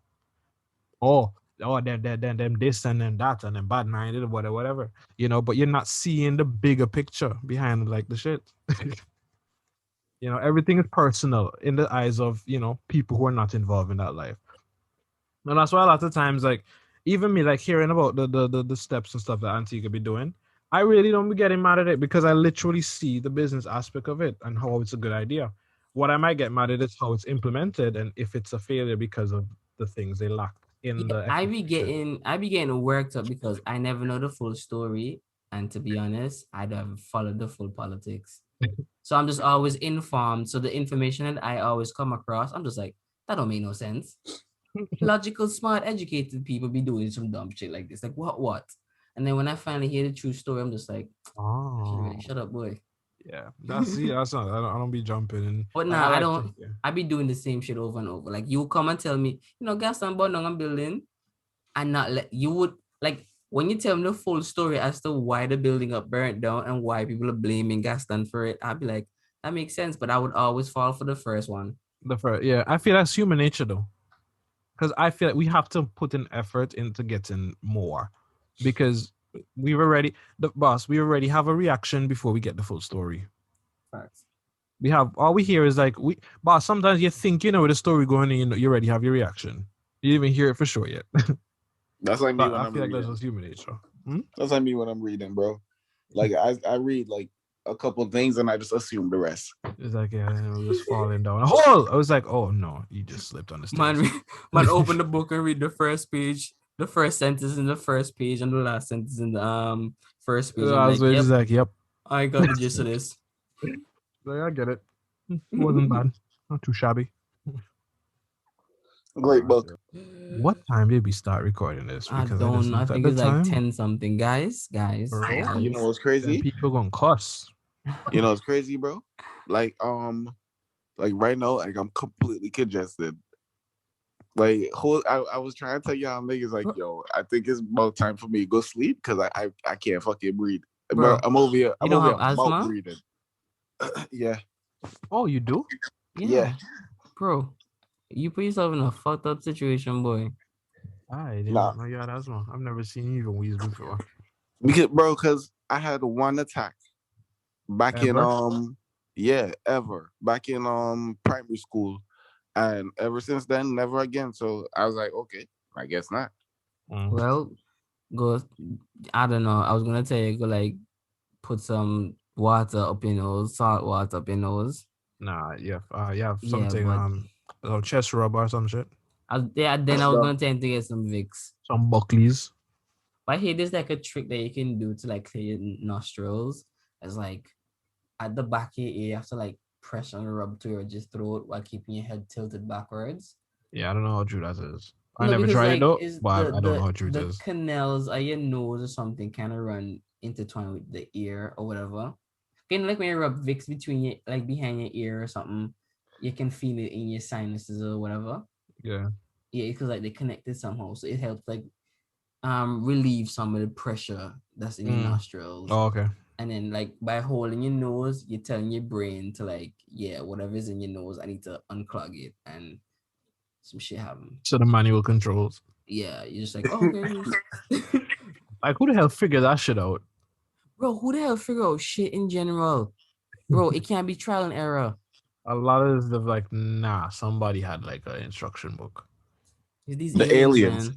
The aliens. It's these aliens, bro. They've left the book with one person. And it was going to disintegrate in 5 years. So there'll be no history of it. Learn and share everything you can because this book ain't here forever. You have 5 years to learn it. Good luck. Man didn't even invent paper yet. He's like, wait, what? You check what we're supposed to do with this. Man, have to first Figure out how to carve it on the rocks. You check. I got it and leave the book with me. Page 1, the end. That's just the story. Last week they already discovered fire. Me left the jar. Oh shit. But guys, this was a fun discussion. I hope you guys understand that we are cancelled, and I hope a lot of people are gonna listen to this and be like, I can't believe these sons of bitches. Y'all canceled. I didn't say much. Mina K for cancel. Mina K. I don't care. I like this whole cancel culture. I've been spazzing about that. I really don't give a shit. If you're offended, go fly a kite. You understand? That's me. Waiting for the boy for telling like to suck their mama. No, I'm not. I ain't gonna pull it. No, I still keep it professional. You can't disrespect our listeners like that. No, this is them again. No. But I'm just saying, if you're offended, okay, let me put this. If you're offended, first of all, know that I didn't come on here to offend nobody. Why are you offended from a guy off the internet? No, well, I'm just saying. But if that's first, I need to make it known. I think because communication is key, right? We gotta let our intentions be known. I want you guys to know it's not my intention to offend anybody. We're all just having a good time, talking, sharing ideas, whatever. But on the off chance you happen to be offended, then you can go fly a kite. Sometimes you can put it a different way, but that's just me. Sometimes I be wanting to offend. I'm not gonna lie. But not for the sake of actually getting somebody angry. You just kind of want to see where it goes. I just want to see what's gonna happen. I ain't trying to hurt you or bring hardship to your life. Maybe I might poke you to get a response, but like I ain't trying to piss nobody off for real. Oh man, I can't wait until I get caught in this stuff because I want to be devil's advocate. Oh yeah, bro, you ain't ready for that. I'm not ready. Editing alone for all the talking over each other, that's gonna be wild. It's okay. I will give it a chance to talk. That's gonna be low. Once it's not a situation where I'm just like, so Courtney, and then there's something. Okay. But then what happened? And then this, and she just keep cutting me off as soon as I open my mouth. That's when you're gonna have a problem because I have to literally say, all right, Courtney, so in 2 weeks I'm coming to Antigua to fuck you up. Punch you in the throat. Punch you in the throat. It's equality around here. I feel like she would drop you. I feel so, dog. I feel so. Yeah, she vicious. To be honest, Courtney was a little strong back in the day. So I feel like she still have that strength. Yeah, so I feel so. But anyways, guys, thanks for having this discussion. It was fun. I was talking to the man them. And for all them listeners, jump in the DMs and just tell some shit that you know. You want to hear our thoughts on. Okay, that's what we're here for. We're here to entertain and also to inform. I don't know if you want to take our words for what we say, but we don't really have no direction. We just up here chatting, telling stories, farming the fool. But if you want us to go somewhere, we can take the time out and just, talk about that shit. Like if I don't have the knowledge on that stuff, it's gonna be hard for me to talk about, but I could still have an opinion. We can still, I'll know a little about it, but you really can't take me because no, I had no opinions. I had no opinions today because I didn't really have any knowledge on what y'all were talking about. Nah, but you still responded to like what we said, so it still worked. Based on what we brought to the table, you had something you could say, but you're not telling anybody to run with it because at the end of the day, we're not 100% sure what we really say, but this is what we feel in this moment. It could change tomorrow. We could get more information and be like, oh, we chat a bunch of shit on this episode. Yeah, we ain't ignorant out here. If you got something, clarify something, find us. Let's talk. We could have a lot in common and then we all grow together. Like it's a move, it's a vibe. Also, ladies and gentlemen, keep John in your prayers. He's doing well. Could be worse, but we just want him and his significant other, Miss Erica, to pull through. Say shut up my business. Suppose Erica don't want this man. Making him stink a road. I know she can't left it because everybody know. Well, John, you're welcome. Just trap this girl in a relationship. God. She's like, he have the corona. This is the perfect time to leave. Says for my health. Yeah, about to. Damn. Bro, you think they have Tinder for people with AIDS? And that was the extra. Well, do I end the show right now? That was the Drink and Drunk podcast. Somebody say you think they have Tinder for people with AIDS. You know, that's going to be the title, right?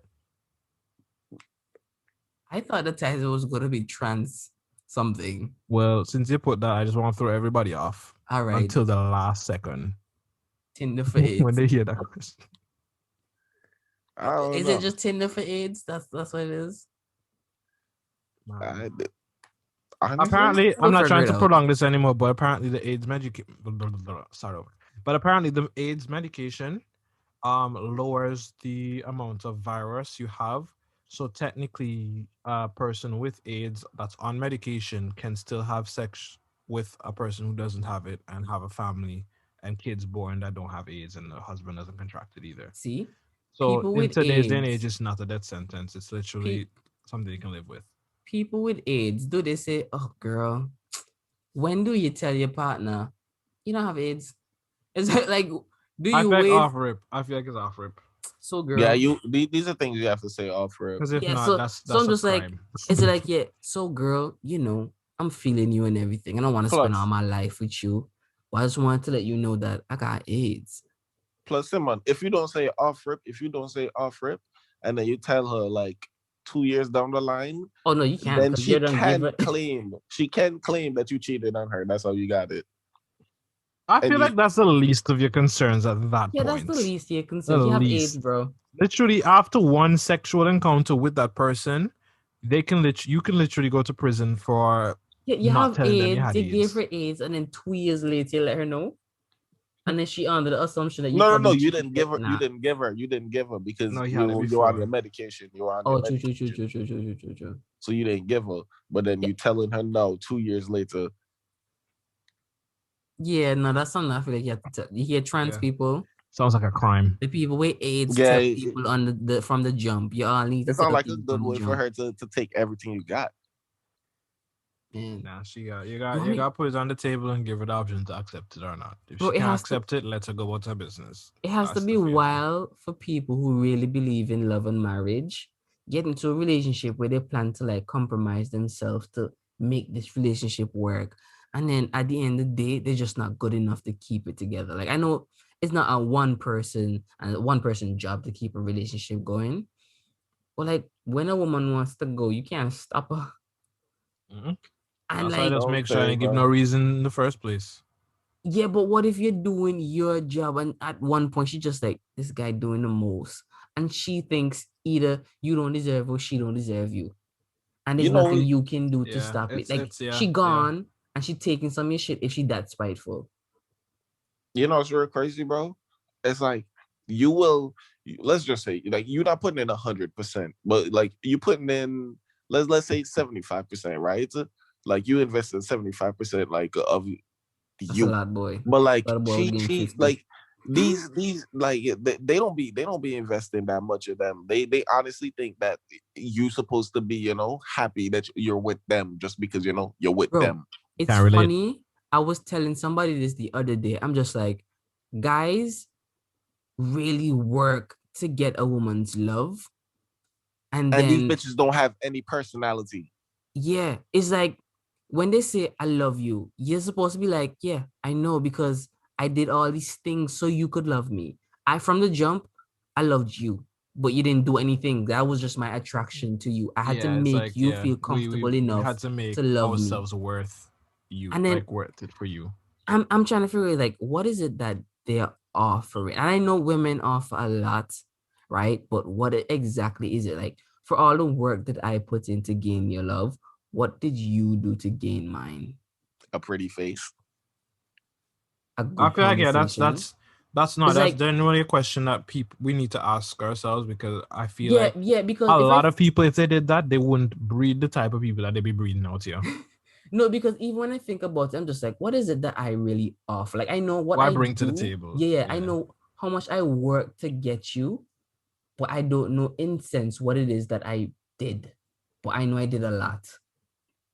I can't put it into words, or I can't figure out what it is that I did per se. To quantify it, yeah. Yeah, to quantify. And I can't ask them what they did either, because they probably can't quantify it either. But it's just like, were you trying as hard to get me to love you like I was trying to get you to love me?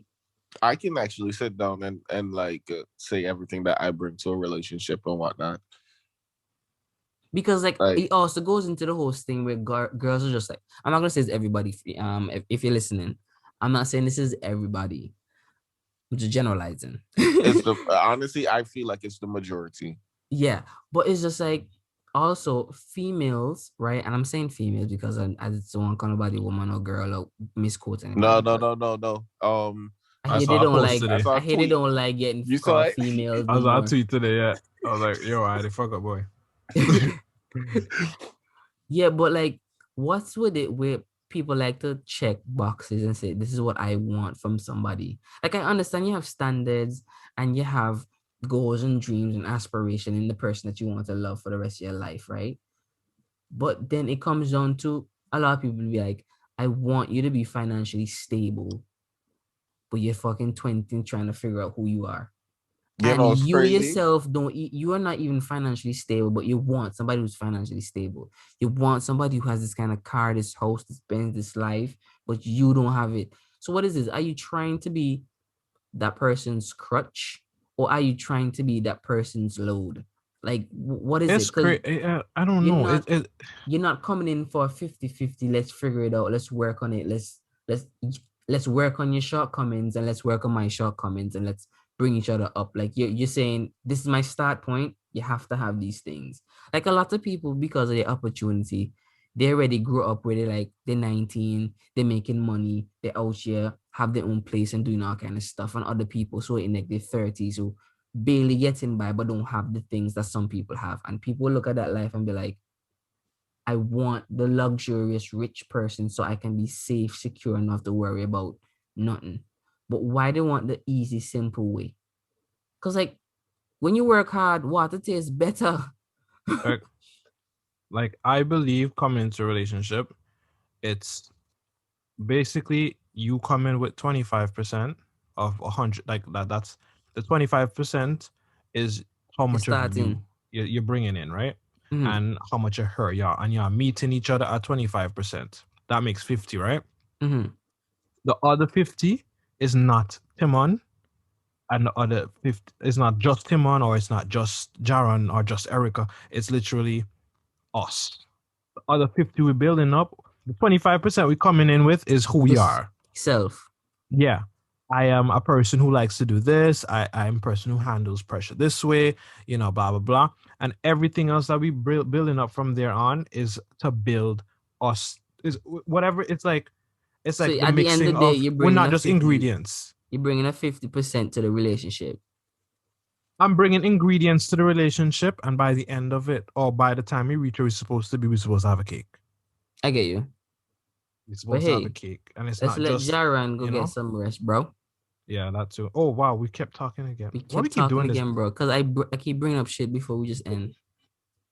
Okay, thank you guys for listening again. We appreciate you guys. Pray for Jaron. And I'm going to drop this instrument at the end of this episode. I'm thinking about putting it as the intro. Is my friend singing? Is my friend singing? Get this far. I hope y'all get this far. And if y'all like it, let me know. And then I'll just make it into the intro. And listen here, if you want somebody to tell them they like it, that's it. That's all I need. That's enough. That's enough. You need to get out there, man. But again, thank you for listening to the Drink and Drown podcast. Big up yourselves. Yes, sir. The run. I'm on the sign note. Bless. Hey, you forgot to say yeah. You see, you have to break this day. You're not consistent. You see? No. You see? My likely change them up now. And look, you see? Yo, my done no. No, try pull this around. We catch him locking, and then he tried to spin this around. I was like, hey. No, real talk, right? I real life just said, you know what? Let me say something different. Let me say something because I got the Rona, so let me say something about the Rona. Change a man. So I said, let me talk about the Rona instead of just ending it off with the yeah. But since that's what I want, yeah. Well, gone. No, let's take on Jack. Let's take on Jack. Yeah, later. Yeah. Yes, sir.